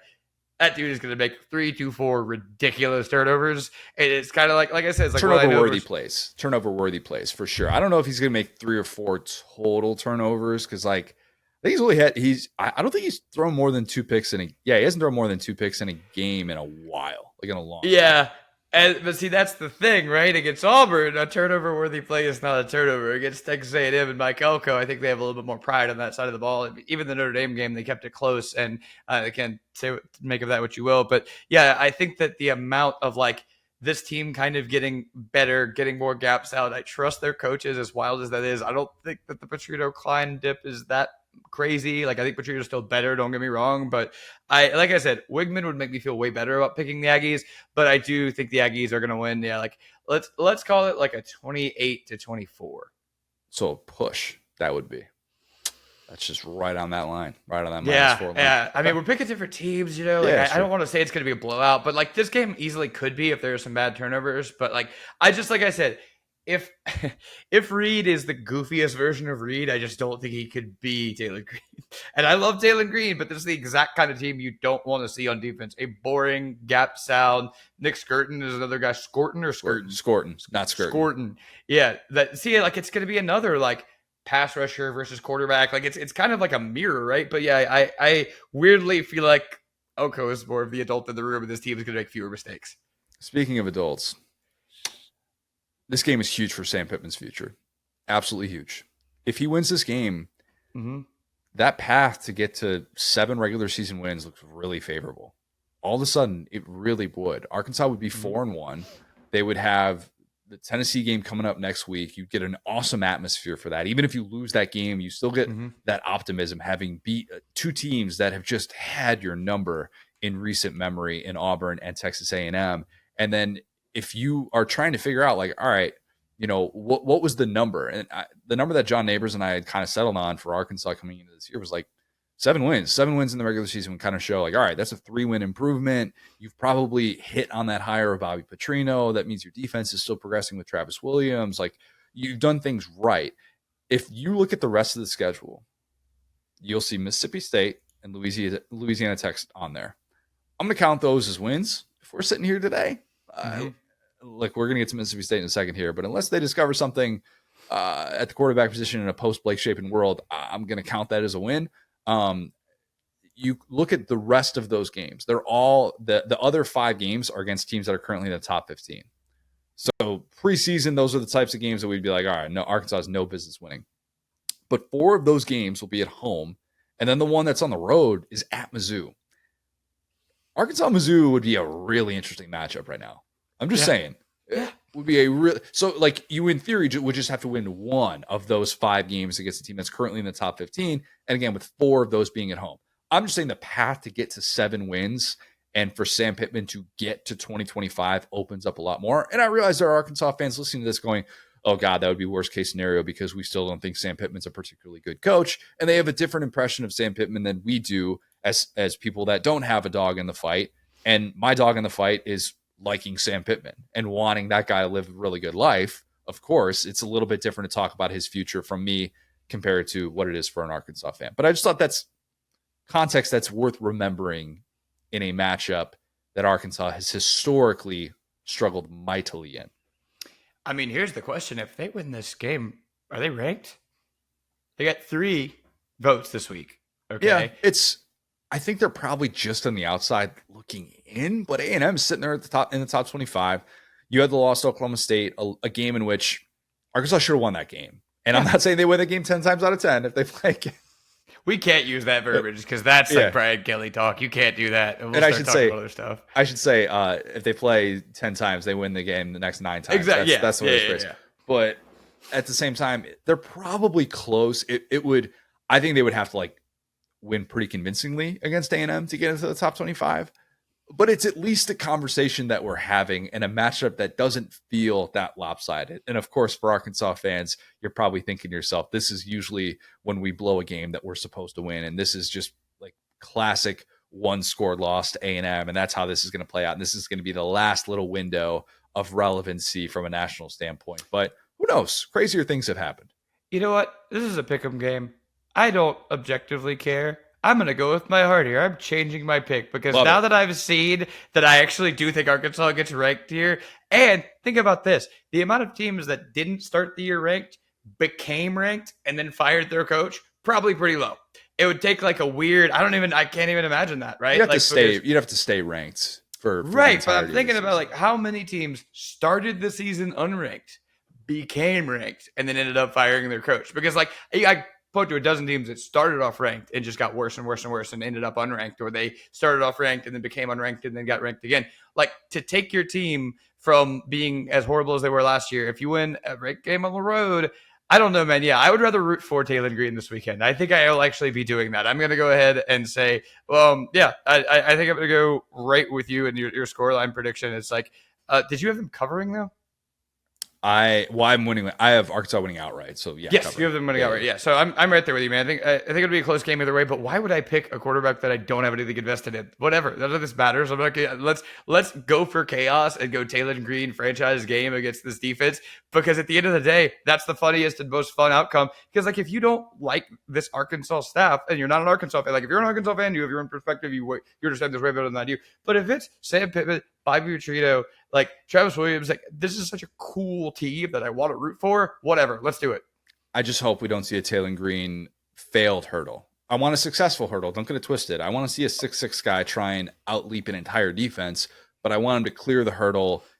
It makes me terrified when he gets up there and you don't know what's going to happen. It could all of a sudden be like a Garrett Schrader helicopter situation with a guy that big. You just don't know. It just scares me. I'm not quite a parent watching Taylor Green out there, but like, oh no, we don't need to see that. Only clean hurdles for Taylor Green moving forward. That's a simple request. Remember the Taylor Green guarantee. Every time you watch Taylor Green, you're going to see something you've never seen before in a football game. Like baseball, Will. Baseball. All right, Mississippi State, number 1 Texas. 38.5 point favorite Texas is in this one. The over-under I have is 0.5 Quinn Ewers snaps. Probably the under is going to hit on that one, I would guess.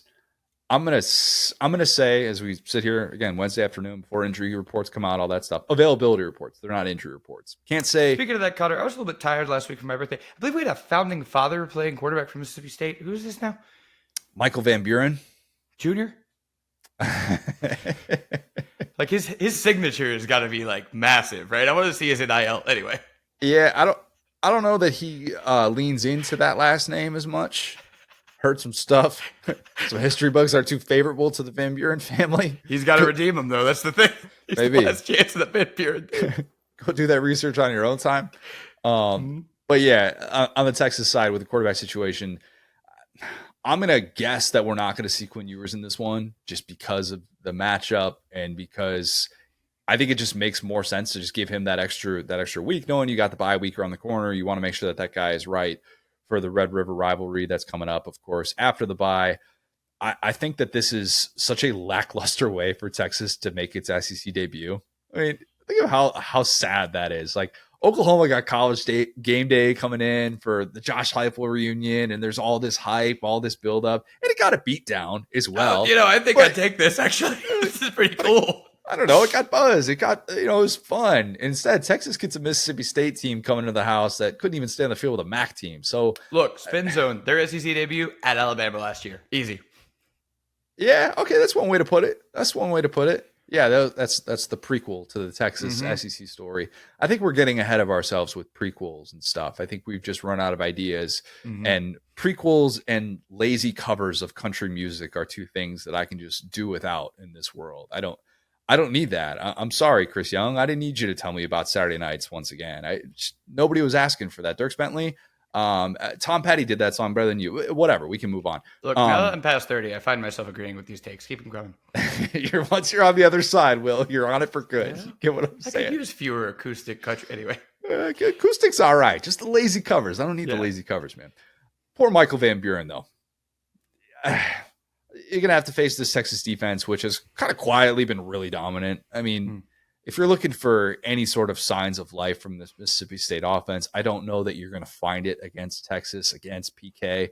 I feel like the Jeff Lebby offense does not have the personnel to even test this Texas defense, which if you're going to try and have some success with what Mississippi State has to offer this year, you're thinking, all right, we're gonna stretch the field. We're gonna try and take advantage of some of these matchups on the outside. We're gonna hope that we like something in one-on-one. We're gonna get our guy in press over the top. And instead, you're kind of looking at that Texas secondary going, buddy, I don't want to test any of those guys. Maybe they will. Who knows? You're gonna probably have to, but it doesn't really feel like it's that fair of a fight for Mississippi State. And that's also kind of the beauty of this potential SEC debut for Arch, which I'm expecting it will be. You can let him rip. You can tell him, go out there, man. Like, don't be afraid to make mistakes.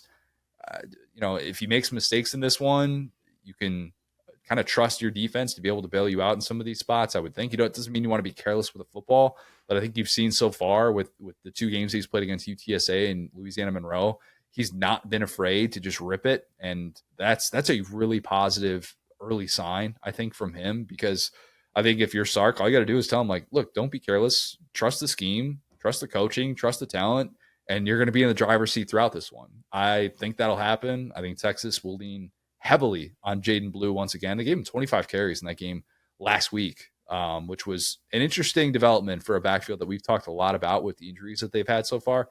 But I'm going to say it's another very high-volume Jaden Blue game in this one in Arch's first career SEC start, and I don't expect Texas to struggle at all. But just because I've said a lot of very mean things about Mississippi State, all of which were justified, I don't take back any of them. I'm going to say that Mississippi State covers 38.5 and Texas only wins 45-10. That's very generous of you. I'll go on the other side of that and think, we need a stat, Mississippi State versus gentleman named Manning, because this has got to be like an O'Doyle rule situation at this point. That's a good point. Man, who's there saying, not another one of these things, man? We had to deal with the grandpa. We had to deal with both brothers. We got enough. This one can run, and he's listening to the young thug in the huddle. We can't adapt quick enough. Even Cooper, Arch's dad, he picks Ole Miss to go to. I don't know if Mississippi State was heavily involved in that recruitment. Obviously, probably not a battle they were going to win, but you even lost out on that one. He was a decorated receiver recruit. They've lost every Manning battle, it feels like. That's actually just a layer of like unfortunateness or unfortunate luck for Mississippi State, because it's like, come on, man, we're at kind of our lowest point here. You got to remind us there's another Manning. He's not even at Ole Miss. We got to deal with that later on the season. This is like, that was Texas. We thought we'd get Quinn Ewers, but this might be worse because this guy has like wheels, and we don't know what the ceiling is here. And our defense sure is going to let him find out what that ceiling is. So yeah, I think that. I'm with you. I think that this is one of those like call the dogs off situations where it's like, I think that you really don't need to keep anyone out there against Mississippi State. So I think that's what's going to save them. But man, yeah, just two programs at totally different ends here, where you got Texas losing one of their like their Heisman contender quarterback would be the way I could say. I don't think he was the favorite, but he was like right up there in the top four. Losing him and just not missing a beat. Just, we got a Manning just sitting back there hanging out. Let's just play him. But Mississippi State's like, guys, we had the defensive guy, now we got the offensive guy, now we can't play offense or defense. Like, it's going to be a work in progress, guys. I mean, you lost to Toledo. Like, I'm not even trying to be mean. It's just like, this is going to be kind of a sim year if we're talking about college football 25. Year zero. Yep. Year zero. Just keep telling yourself that. Year zero. Find the positive. It will probably be few and far between. All right, Will. Lock of the week. Buddy, we're hurting. 1-3 after Michigan rallied late last week. I still would have lost even if Michigan didn't rally, because Texas, I think, was up 3 or 4 at that point. I picked them to cover 6.5. That didn't happen, but no panic. We're good. This is the exact point last year that everything turned around. I think I started off 1-3, and then I think I ended 9-4 in the regular season. So if you choose to fade me, do so at your own risk, but your boy's about to get hot. All right. Just saying. Let's go with Ohio State. 23.5 point favorite at Michigan State. Once upon a time, this used to be like a really fun back and forth rivalry, early to mid 2010s. And Now it's on Peacock. And now it's on Peacock, Will. I don't get Peacock. I'm not watching this one. Marler's been texting me once a month. Dude, you got to get Peacock. You got to get Peacock. And I have just, for whatever reason, not gotten Peacock yet. Still haven't done it. Still not going to get it for this game. Just going to follow along on my phone. Just going to assume that Jeremiah Smith's going to get like 4 touchdowns and people are going to be like, wow, this Quinshon Judkins guy is really, really good. Maybe he should be the starter. And I'm like, did we not pay attention to the first 2 years at Ole Miss and what that guy was doing and the guys that he beat out in that backfield? News to you that this guy is really, really good. But anyway, I think Ohio State should win this one probably by 4 touchdowns, I would think. As much respect as I have for Jonathan Smith, who was a big part, I felt like, of Lock of the Week at different points. Last year, I felt like I was picking on a lot of Oregon State games because I do like Jonathan Smith a lot, but it's year 0 for Jonathan Smith too. They're making too many mistakes on the offensive side of the football. I don't think you could do that against this Ohio State defense, but I'm going to say that Ohio State controls this one. It's never particularly close. I don't think we see the tweets in the fourth quarter of turn on Peacock right now. Michigan State has made this a football game. And then I'll have to be like, oh, yeah, that's right. I don't have Peacock. I can't turn on Peacock. I'll just take your word for it. Man, these poor gentlemen, Michigan State, pour one out for them. They had Boston College they lost to last week, who is now apparently a good football team. Ohio State, at Oregon, Iowa, which you never want to see, at Michigan. This is actually a really hard schedule. It's a rough start, yeah. This is like, say what you will about the Big Ten, but the scheduling issues will not be present going forward, because if any team can get those 5 teams in a row, pretty rough. Anyway, so yeah, this is kind of the opposite of what we were just talking about Mississippi State, where it's like, there's a little bit of hatred there, right? Like, there's like, this is not a huge spread. This is not, some random team that you want to be nice to. This is kind of one of the wins that you want to bank if you're Ryan Day. And if you struggle later on with the other Michigan school, you go, hey, we beat them by 50. Let's just keep it moving or whatever. Not to say struggle as in you still win, but yeah, I'm right there with you. I think they have every incentive to run it up on everyone they see. Yeah, preseason's over for Ohio State. Mm-hmm. You're supposed to be playing actual football now. I think that they recognize that on Saturday. All right, before we kick it to Wes, you're going to hear and or see, depending on where you're listening to this, our trailer for College Town, which is presented by Toyota. Our Gainesville episode is live now. Everybody should go check it out. It is just such a fantastic look at Southern culture. It's so cool. Wes and our team did such a phenomenal job of being able to capture that. So we discussed that series as well as some Georgia-Bama things as well. So first, the College Town trailer, and then Wes. Welcome to College Town, a series where we explore the heart and soul of Southern football culture across 5 iconic college football towns in the powerhouse Toyota Tundra. Football is everything here. Go Dogs, baby. You just see things that you wouldn't see anywhere else in the country. We can be very loud when we're excited. From Gainesville to Clemson, with stops in Athens, Tuscaloosa, and Chapel Hill, we'll uncover the rich traditions, passionate communities, and game day rituals that keep college football fans coming back for generations. All these people come back to town, graduated 50, 60 years ago. This city lives and dies with what their football team does on Saturdays. It's really crazy to think about how dependent we are on kids playing a sport. There's that small town feel that just erupts on game day. I got it. It's like you're at a carnival when you first see it.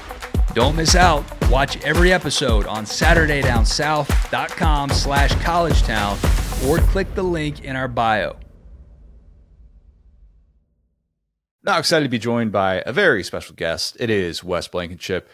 Wes, we got a ton to talk about. Obviously, it, of course, is Georgia-Bama week. We're going to get to that. But, man, we first have to talk about everything that you've been doing for SDS with this College Town project presented by Toyota.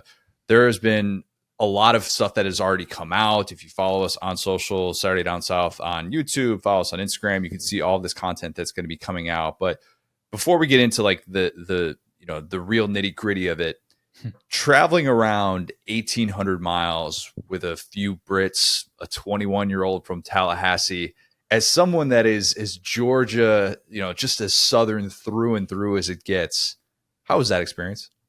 Yeah, Connor, thanks for having me on, and a huge shout out to Saturday Down South for tagging me to be a part of that project, man. I really appreciate it. It was amazing. It was a lot of fun, and everything you just mentioned is very true. We did have 3 British crew members, and we did have a recently graduated cinematographer from Florida State.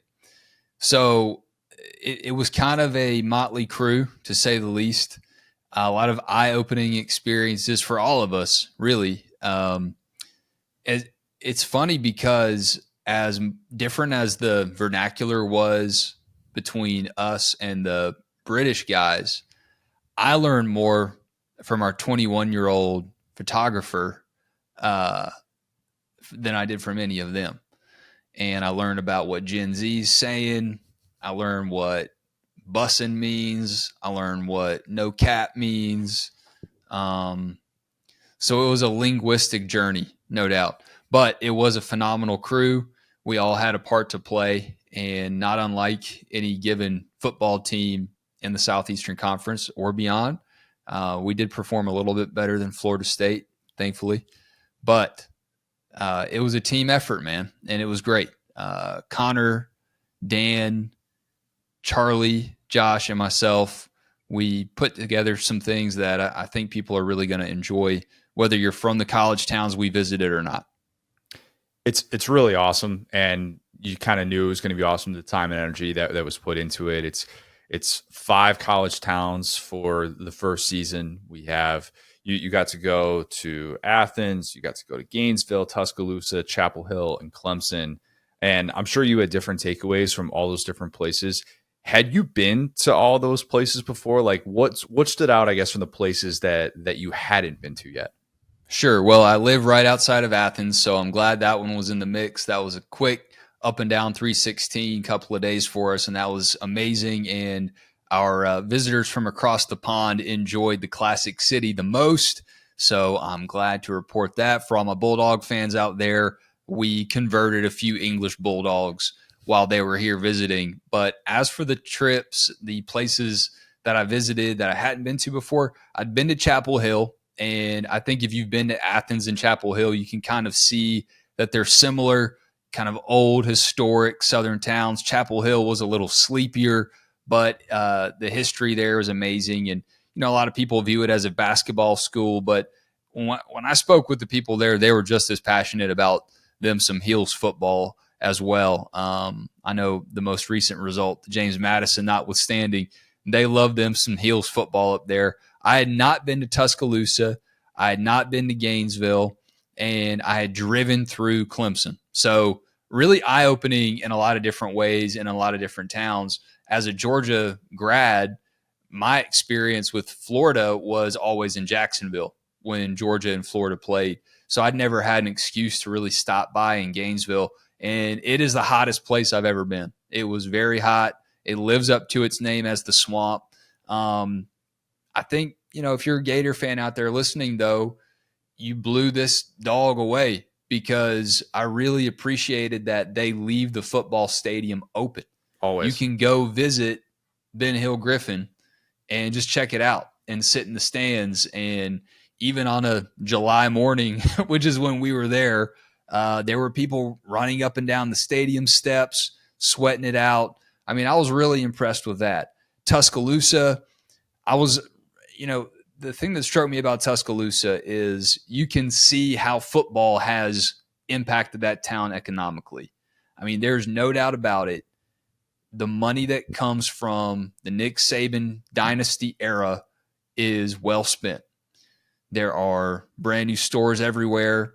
There are shops as far as the eye can see. It's really spread out. It's a large, large campus. And, I'm used to being a little bit more walkable when I'm downtown Athens, and T-Town was a little bit bigger than that.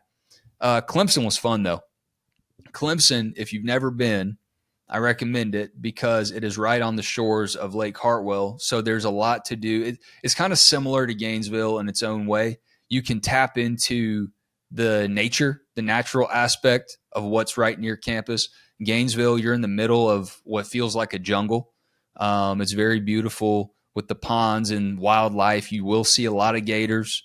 You will see a lot of big birds. I mean, you got to keep your head on a swivel in Gainesville because the wildlife is for real and is ferocious. But I really enjoyed so much of it. And the places that we got to visit, I think it showed me not only what their culture is like and what they're all about, but it shows you what sports means and that those places would not be what they are if not for college athletics. And that's the whole point of the series that we did.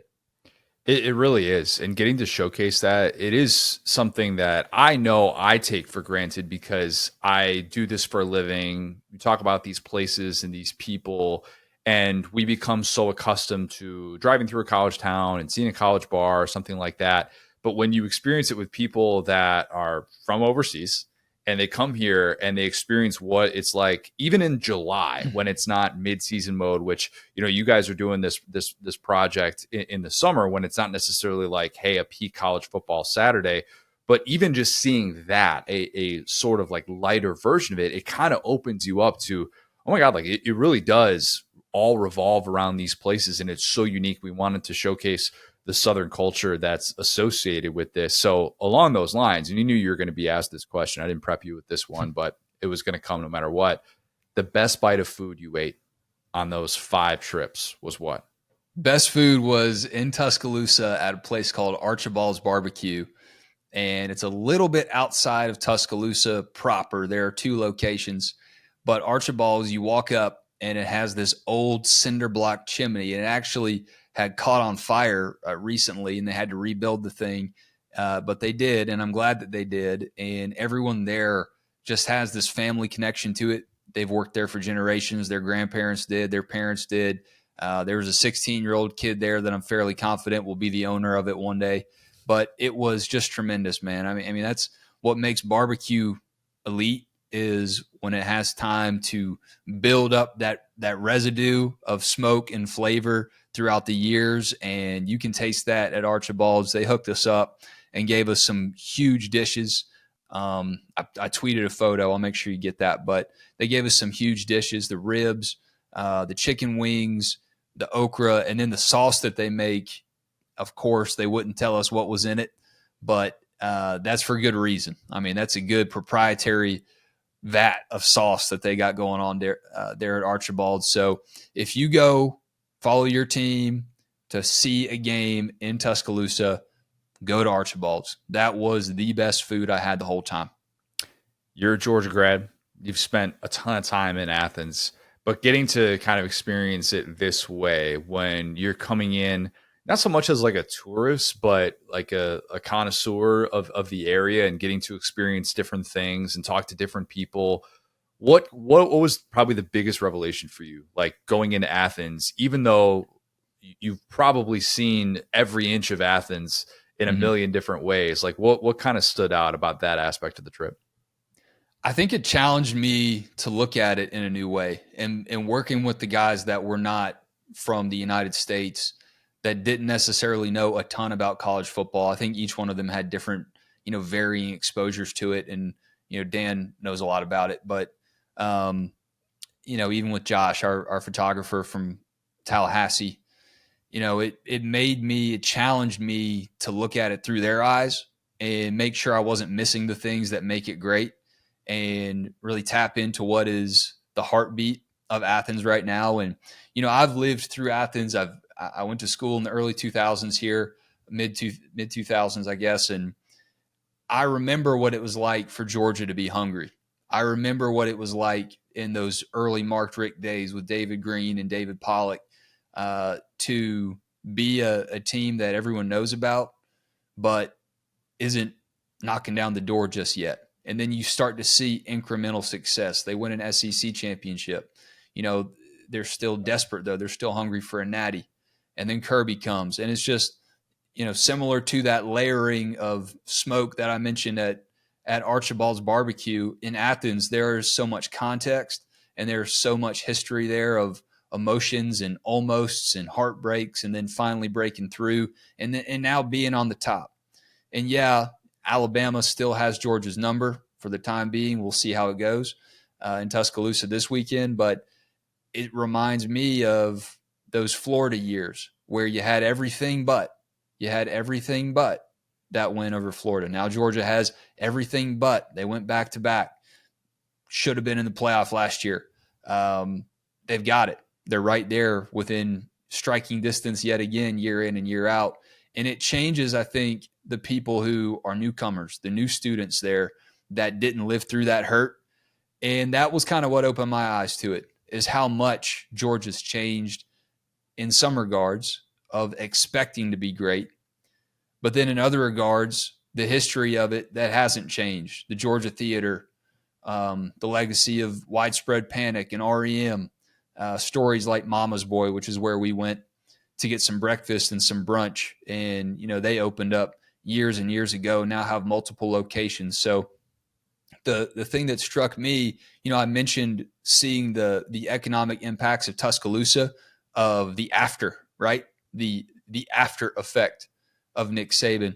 I think there's still very much a transitional during the phase of Georgia's dynasty, if you will, of how a lot of money from football, a lot more influx from students, very competitive school to get into. There's still a before and after. And I think Georgia still very much has those roots that Athens does, of where it's come from and where it's going is also evident.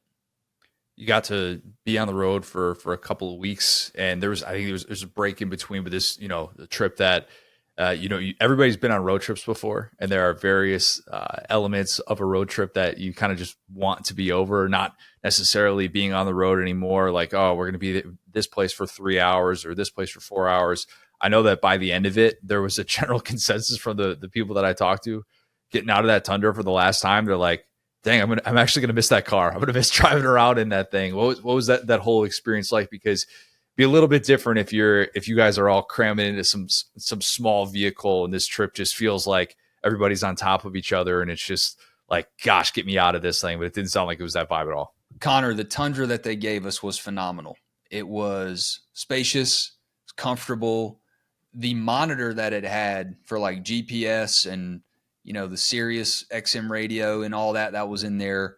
By the time I got back into my truck that I drive daily, I felt like I was looking through a pinhole. I mean, the comparison with that monitor, it was just mind-blowing, the technology in it. A 2024 Toyota Tundra, and we all had room to spread out, put all of our gear in there. We had a lot of camera equipment, audio equipment, our own personal bags. We're going 2-3 cities at a time with a break in between. So that's a lot of packing that you had to do.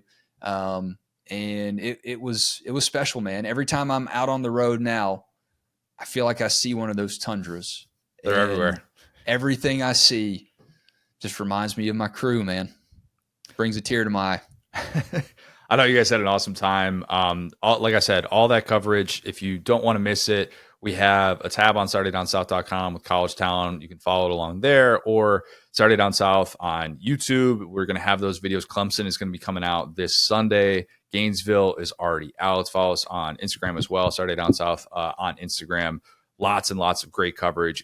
Even if you don't like, even if you have no desire to go to these places or anything like that, the coverage is just absolutely awesome, and these videos are so unbelievably well done. I was glad you got to be a part of this. All right, Wes, let's talk about the two of those college towns that you're going to be seeing in action this weekend. You are a dog. Let's talk about this from the Georgia perspective, man, because, gosh, when Nick Saban announced that he's retiring, whether Georgia fans want to admit it or not, they know deep down in places they don't want to talk about, they thought to themselves, man, it's gone.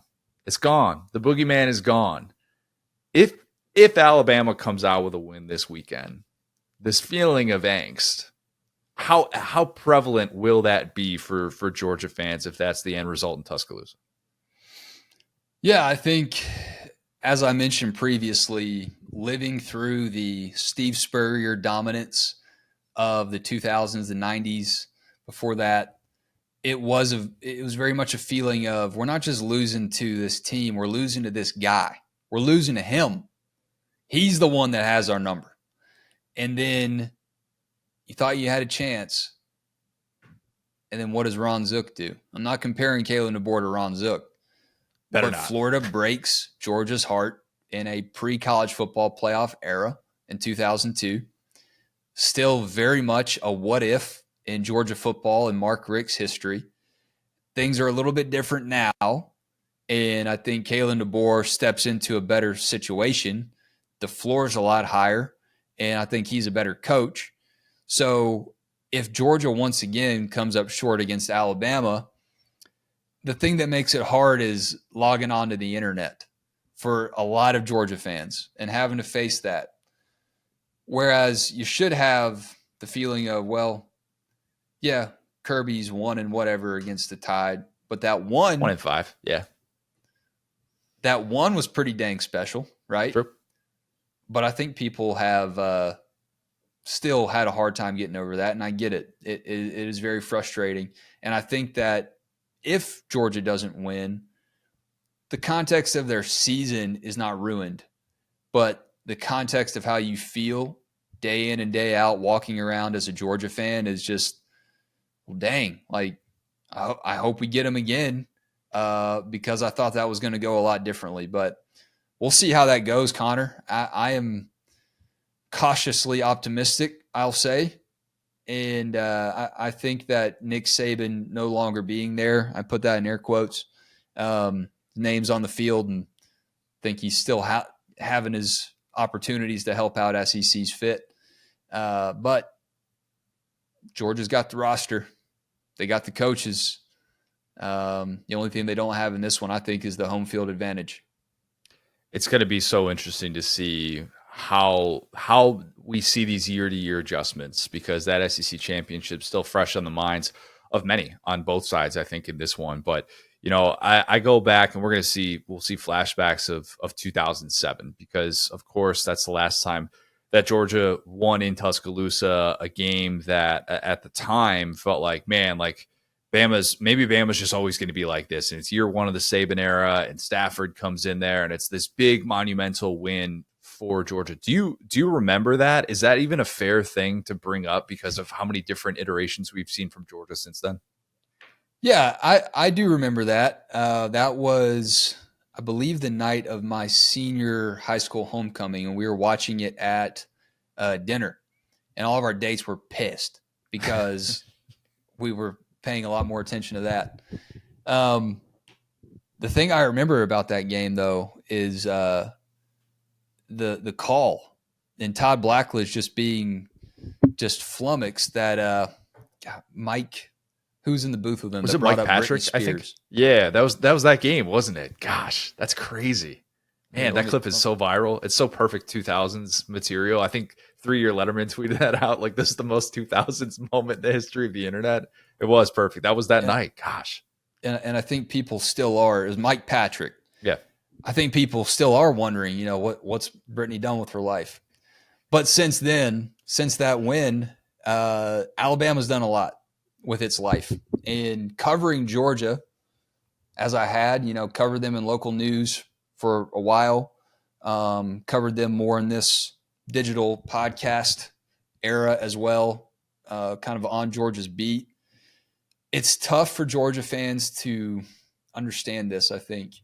But unless you're up close to it and covering it and trying to be as neutral as you can't come away from being on the wrong end of those thumpings without a level of respect, of admiration, even though there's heartbreak. You think about the 2012 SEC championship game, that in a lot of ways continued Alabama's dominance and put Georgia's chances on hold. Another what if Georgia wins that game? What happens to Kirby Smart in his career? What happens to Mark Richt at Georgia? There's a lot, man. There are a lot of ways that Alabama's dominance just sent tidal waves through the course of college football history. And Georgia's been on the wrong end of it from Dogs fans' perspective many, many times. And this one is just another chance. Saban is gone. A lot of the players that he recruited are still there, though. And they got a dang good coach still. Time will tell if he's as dominant and as legendary I don't know if a lot of people expect that many coaches will have the chance to be that dominant and legendary in the expanded playoff era and NIL era in which we live now, but this is a real one, man. And the thing for Georgia is it's just the beginning of that gauntlet. At Texas, at Ole Miss, Tennessee at home, and playing week in and week out in the SEC. Who knows who's going to sneak up on you? And I hear a lot of Georgia fans saying after that Kentucky game, well, Kirby's teams have this game once a year. You struggled against Auburn. Before that, you struggled at Missouri. But the thing that I'll say that is different walking into this Bama house of horrors is that you had already seen, and I'll point at 2022 specifically, you won the national championship that year. You'd already seen proof that your team could blow the doors off of everybody. You'd already seen proof when they destroyed Oregon. You'd already seen the proof when they went into Columbia and blew out South Carolina. Georgia's win against Clemson is looking better by the week, but they'd only done that one time. And what else have they shown you other than that? I don't know if you can just say, they struggled at Kentucky. It's just part of the season. They should still do well against everybody else. The schedule's a lot harder, and there's no guarantee that this team is made of the same stuff that 2022 team was. What do Georgia fans think of Mike Bobo right now? I mean, depends where you look, and it depends who you're hearing from. I mean, the vocal ones are always the ones that are least in touch with reality. And there's also some that give him the benefit of the doubt. Carson Beck didn't play very well at Kentucky. His offensive line didn't play very well. I mean, there were throws there to be made. And the same thing was true against Alabama in the SEC championship game. I'm not a Mike Bobo defender by any means. He's not proven that he's Todd Monken. But he's also not proven that he can't get the job done and that he can't put his players in the position to make the right calls, make the right plays. And in a lot of instances, they just didn't. I think Tate Ratledge going down in Kentucky was a little bit of a shock at the time. But I've also seen Georgia respond really well when offensive linemen go down in years past. They still recruit really, really well, Connor. They still have a lot of great depth. So Kirby Smart's pretty good off of a bye week, and they've had a lot of chances to look at what they did wrong and what they're not doing very well. And this is a chance for Carson Beck to lock in and prove that he's that first-round NFL draft pick that everyone says he is, and to earn some of that NIL money. Trying to think of what I view as the best road win of the Kirby Smart era, because, beating some of those Florida teams with Mullen, obviously that's a neutral site game. The Oregon game where they come out and they blow the doors off them in Atlanta, that's not a road game. Bama, they lose there in 2020. And I'm trying to not dismiss that, because I do think if you're going to be this juggernaut, this unstoppable force, that's a big part of it. Right? Like going into somebody's house in the way that Bama did to Georgia, and the very infamous funeral game that kind of launched the Bama dynasty into what it became. I don't need to remind Georgia fans of that, but what do you view as that best road win that Kirby has had so far? Because I think that it's very much on the table on Saturday night if they're able to get it done in Tuscaloosa. Yeah, I mean, if they win in Tuscaloosa, this is number one, no doubt about it. But don't discount the games they've gone into Knoxville and won. I mean, true. Whether Tennessee's good, great, top 10 or not, they're loud when it kicks off, whether they're there in their seats in the second half or not, because Kirby's made them leave quite a few times. But last year was pretty impressive. Going into Auburn is similar, going in and winning there. But I think the signature is winning at Notre Dame in 2017. That's a good point. Yeah. I think that in a lot of ways put Georgia on the trajectory that they're still on. But yeah, you beat Alabama this weekend in Tuscaloosa. That's number one. That's the best win that he will have had, no doubt about it, because not many teams go in there and get a win. Even better than the national championship 21? No. No. I was at that game. That's legacy mode. That game right there, was special for a lot of reasons. And don't forget, man, it's this expanded playoff, the schedule that Georgia has. Unless they drop 3 games in the regular season, which I don't think that they will, very good chance you'll see Alabama again. So just because you don't win this one, if you don't, and I'm not taking that off the table, but the season's not over. Might be hard to go to church on Sunday and sit next to your Bama buddy in the pew and go get lunch with them, and you might stay home that next day if it happens. But season's not over if you don't win this weekend. Do you have Bama buddies that you do that with? That doesn't sound right. What's that? Do you have Bama buddies that you do that with? Because that doesn't sound right. I don't have any Bama buddies this week. That's the correct answer. You got a prediction for Saturday night? Yeah, I think Georgia's getting a lot of smoke that isn't necessarily fair, just based off of one game. Because what did Alabama do the week before that at home against South Florida? I think it's a much more evenly matched game than the optimistic Bama fans want to think. And I think the pessimistic Georgia fans that have way too much Larry Munson in them aren't giving them enough credit. Georgia's got a long season ahead. I don't think they drop this one. They might drop one down the road, but I think Georgia does find a way to get a win. I think Kirby Smart welcomes Kalen DeBoer to the Georgia-Alabama rivalry.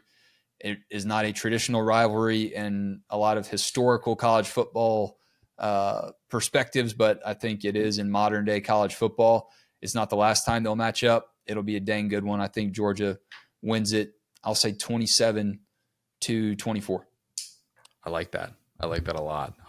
Last one for you, and I'm not going to put you on the spot with an invitation, question, requests, however you want to call it. But the Matthew McConaughey video for that Georgia-Texas game, when should we expect that to come out? That's like a Monday video for you, right?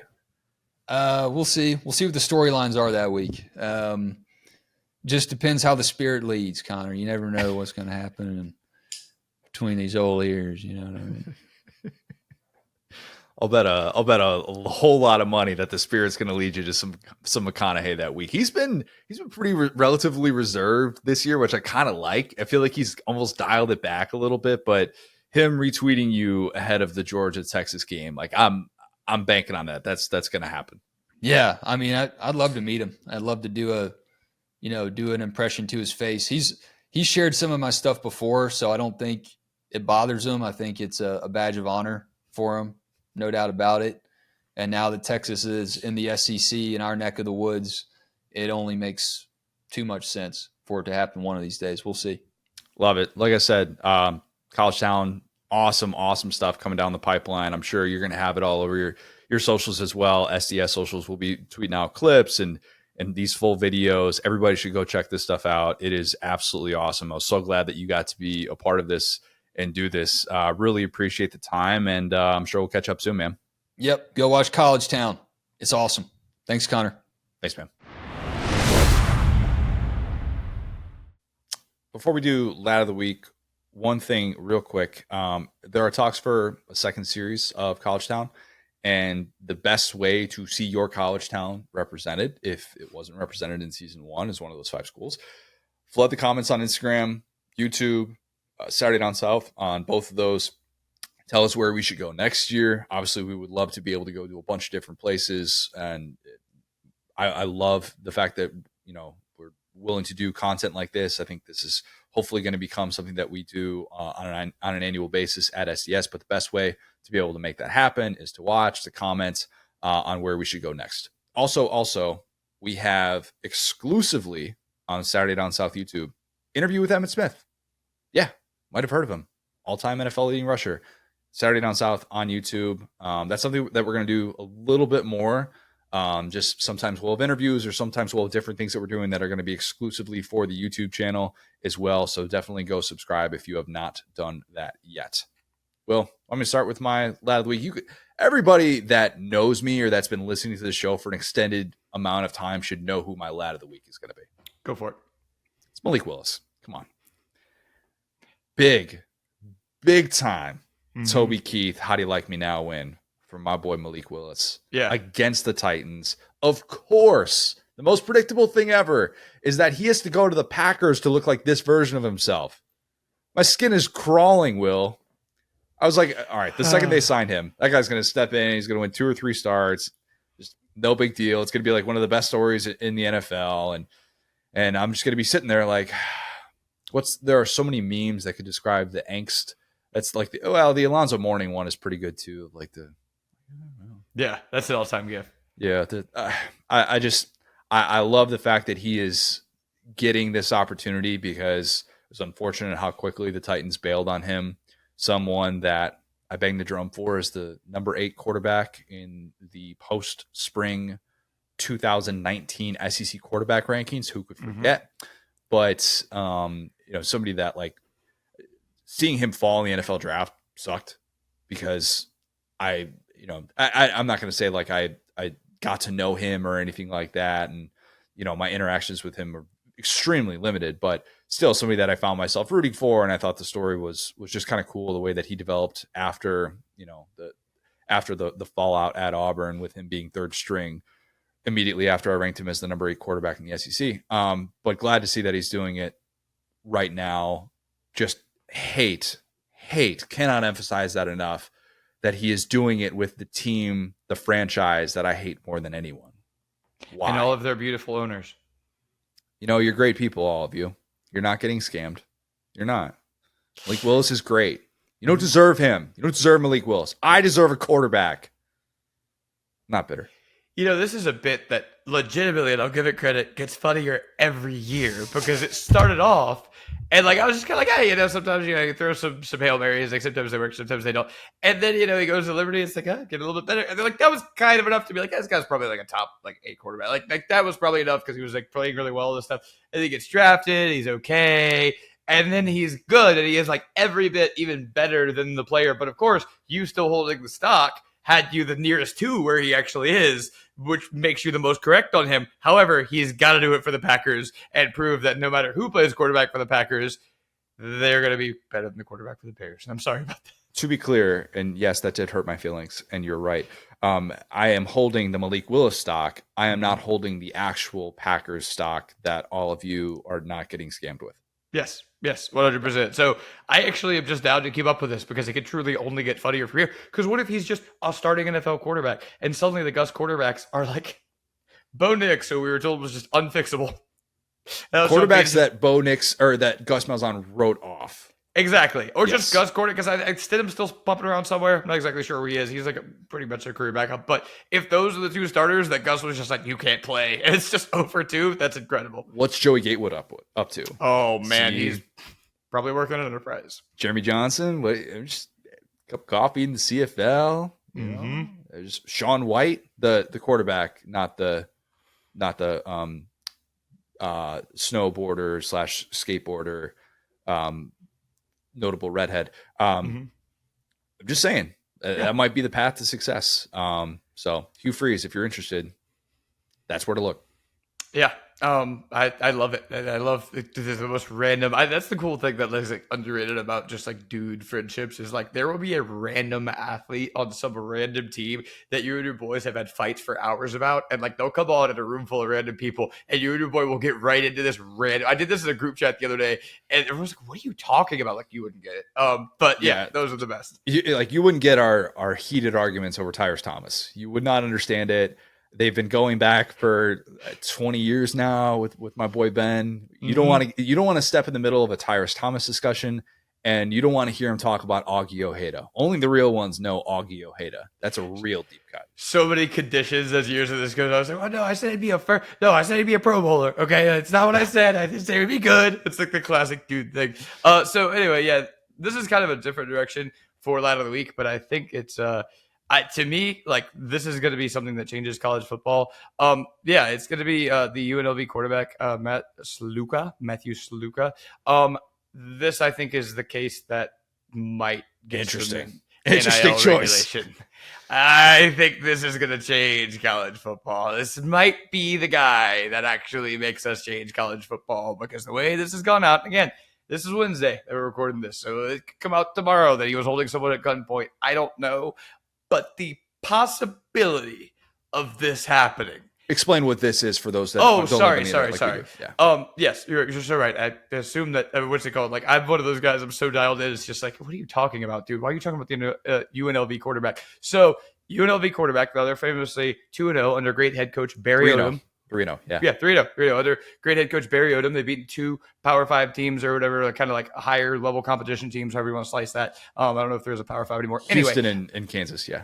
Yes, who are both Big 12 teams. Anyway, so point being, their quarterback has just put out a statement that he's done. That he's going to take his medical red shirt, that his basically long and short of it is his NIL obligations from the school have not been fulfilled from his perspective, right? So UNLV has also put out a statement basically saying that he's threatening them, right? That his representation, the direct quote is UNLV does not engage in such activity, nor does it respond to implied threats. This one's, in my opinion, going to get ugly. I think no matter how you slice it, because you're talking about a kid who transferred from Holy Cross, had a whole career there, just into school. I'm usually a big kind of like player or disenfranchised person over organization. UNLV is a big institution. Say what you will about their athletic prowess. They were a pretty impressive basketball school for a while. But at the end of the day, like, they have more capital, they have more leverage than Sluka does in this situation. And I think that, both sides are going to tell their version of events. But like I said, so he is saying that more or less, right, he was promised, and this is all coming out through reporters, representatives, all this stuff. But what we know right now, I can't stress this enough, this is all hearsay. It might come out tomorrow, whatever. But what has been reported is that, he asked for like $100,000 and they gave him around $3,000. Okay. To cover his living expenses, yeah. Yes, to cover his living expenses. And of course, the university is saying, you can't do that, really. Like, in the way that things are structured right now, it has to be a collective. There can't be all these like very specific contract terms in some places. But that's the thing. State to state, it's a little bit different. Las Vegas and Nevada, not really one that we've dealt with before, not like a Texas or an Ohio that is like pretty well known out there. I think this is kind of a perfect storm. I think this is like enough things are going on here where someone is going to have to do something about this, because we can't have athletes committing to schools and redshirting 3 weeks in to go play for another school. Say whatever you will. Say that it's the kid's fault. I know there's a lot of old school guys in the comments saying you quit on your team.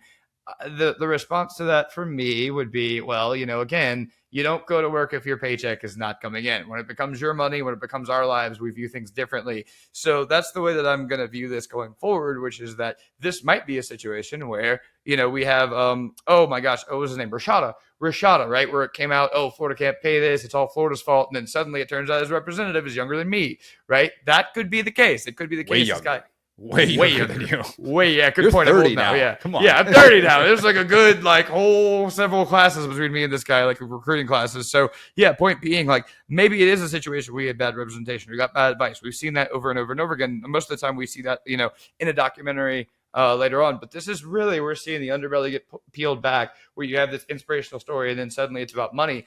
And like nobody, not the networks, not the school, not the players, nobody wants this. So it might get to a point where we get to like where baseball was in the 90s, where like Congress is talking about this, but we've seen coaches jump up and down and nobody really wants to get involved. When it gets to a situation like this, maybe it's not the thing, but I think it's the beginning of the iceberg where it goes to, we're going to, I think, have to end up with some regulations here, because nobody really cares about UNLV, to be honest with you. But if this were like a different situation where, he's going to a power school, which he probably will do, or something like that, your rival comes up with this guy and you're like, okay, well, how did he get here? Now you start to get, a whole other group of fans is going to be engaged that we're not even thinking about right now. If he goes to Michigan, Ohio State fans are going to be like, what happened? Let's go look at it. So yeah, I just think it's open. This is really the epicenter of what's wrong with college football right now, that either a university is lying or a kid is lying, and he's older, he's an upperclassman, he's graduated from Holy Cross, so again, a little bit closer in age to me. Like, it's not like he's 18, but at the same time, we either got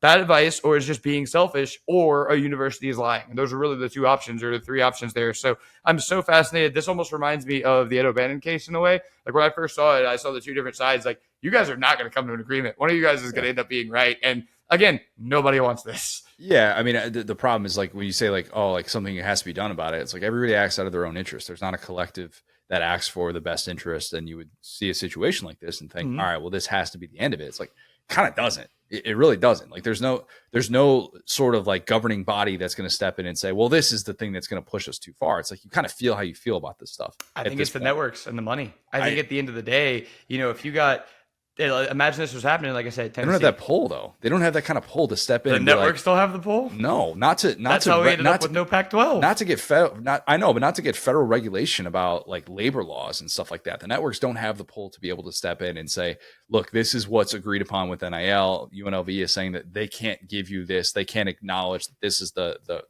line in the sand that's been drawn, and this is why you have to come over and cross it. And like everybody is looking at the situation going, yeah, like you're right. Someone's lying. Someone's definitely lying in all this stuff. Why is this agreement not in writing? Get everything in writing. You say like, oh, like nobody would want to work, if their payment wasn't being paid. And it's like, at the same time, you would also have all of your payment like in writing, in contract form somewhere. Like you're not working without something like that on the table. So like it's a mess, an absolute mess. And it sucks. Like it sucks. And I feel for UNLV fans like Guy Fieri, who's sitting there going, man, I got to watch my alma mater go through this. That's right. It's Guy Fieri, not Fieri. People say Fieri. It's not. I love the fact that we're caring this much about an issue that is significant. Okay. Like that I think is important because you're right. It could happen at a bigger place, and it could happen to a program that has even more vested interest with more ramifications of all of a sudden starting quarterback says, I will not play. I'm taking advantage of my redshirt, but I don't know that change is imminent. I wish I could say that change feels imminent, but man, it just like there are so many different parties that are pulling for their own interests when it comes to like federal regulation, all these different things that I just can't sit here and say that this will be the thing that changes everything else. Yeah. And I mean, remember like the Ed O'Bannon case took 20 years, 15 years to really more than that. Yeah. It's 95 started or something like that? Yeah, exactly. Like to kind of like suss that out. So that's what I'm saying, like tip of the iceberg in terms of like, yeah, no one's quite hurt yet. But the thing that's crazy to me and all this stuff, and you're right. Like I'm not exactly disagreeing with you. Think about all the things that don't really make sense, when you go, oh, this is obvious, we should fix this. Most of that serves whoever is in power or whoever has money, right? And so look at something like the one and done rule, or the fact that, the NFL was a 501c charity until basically COVID hit or a little bit before that, right? None of that makes sense, but it benefits the people with money. So I think that when you start talking about gambling lines where starting quarterbacks are checking themselves out, if that's a possibility, when you start talking about the rights deals where it's, oh, well, yeah, you had this UNLV game or you had this, okay, let's say you had the LSU game last year and Jaden Daniels just said, you know what, never mind, man. That's going to affect the broadcast rights, viewership, gambling lines, all that stuff. So I think that we are headed towards somebody being the adult, obviously not the NCAA. We've seen that, but somebody, if it's the NFL saying, hey, we're going to put a stop to this. You need to have, these rules in place so that we could all keep the money flowing. So yeah, I think this is the first time it's truly gotten to where it's messing up the pocketbooks of like these billion-dollar institutions. And I think that once that gets started, they start working really hard to make that never happen again. Yeah, like college coaches agreed to availability ports because they realized you're not exactly unloading the trade secrets by saying that a starting quarterback isn't going to play. And instead, they don't have to just field DMs for like 4 or 5 days and texts and calls from family members who are betting on the games. And that's why something like that changes, because people have money on the line and they want to. They're like, coaches realize, why am I letting my quarterback just get harassed? He's questionable with an ankle. And instead, I could figure this out now and, try and get ahead of this. But yeah, it'll be interesting to see what comes of it. I started to make a joke earlier about like, what if Venables just starts Jackson Arnold? And I'm like, oh, we can't do that anymore. Because remember a couple weeks ago, Christian McCaffrey got benched. There was a late scratch. And I'm talking about every betting site said, you know what? We're going to cancel his bets. He didn't correctly do the injury report. So we're not in a world of gamesmanship where coaches are technically doing like the right thing in terms of winning the game. It's all about Vegas. It's all about money. And of course, this is in Vegas. So it all kind of is like those casinos are right there, brother. Anyway. Yeah. All right. That's a pod. That's a meaty pod. Whole lot to get to this week 5. Yes, thick with 2 C's, as they say. All right. If you have not, leave us a 5-star review. Please subscribe to Saturday Down South on YouTube, where you can watch every single episode of Saturday Down South podcast. Follow us on Twitter at the SDS Pod, at Set Down South, at CJ O'Gara, at Go So Hard. Thanks, guys. Talk soon.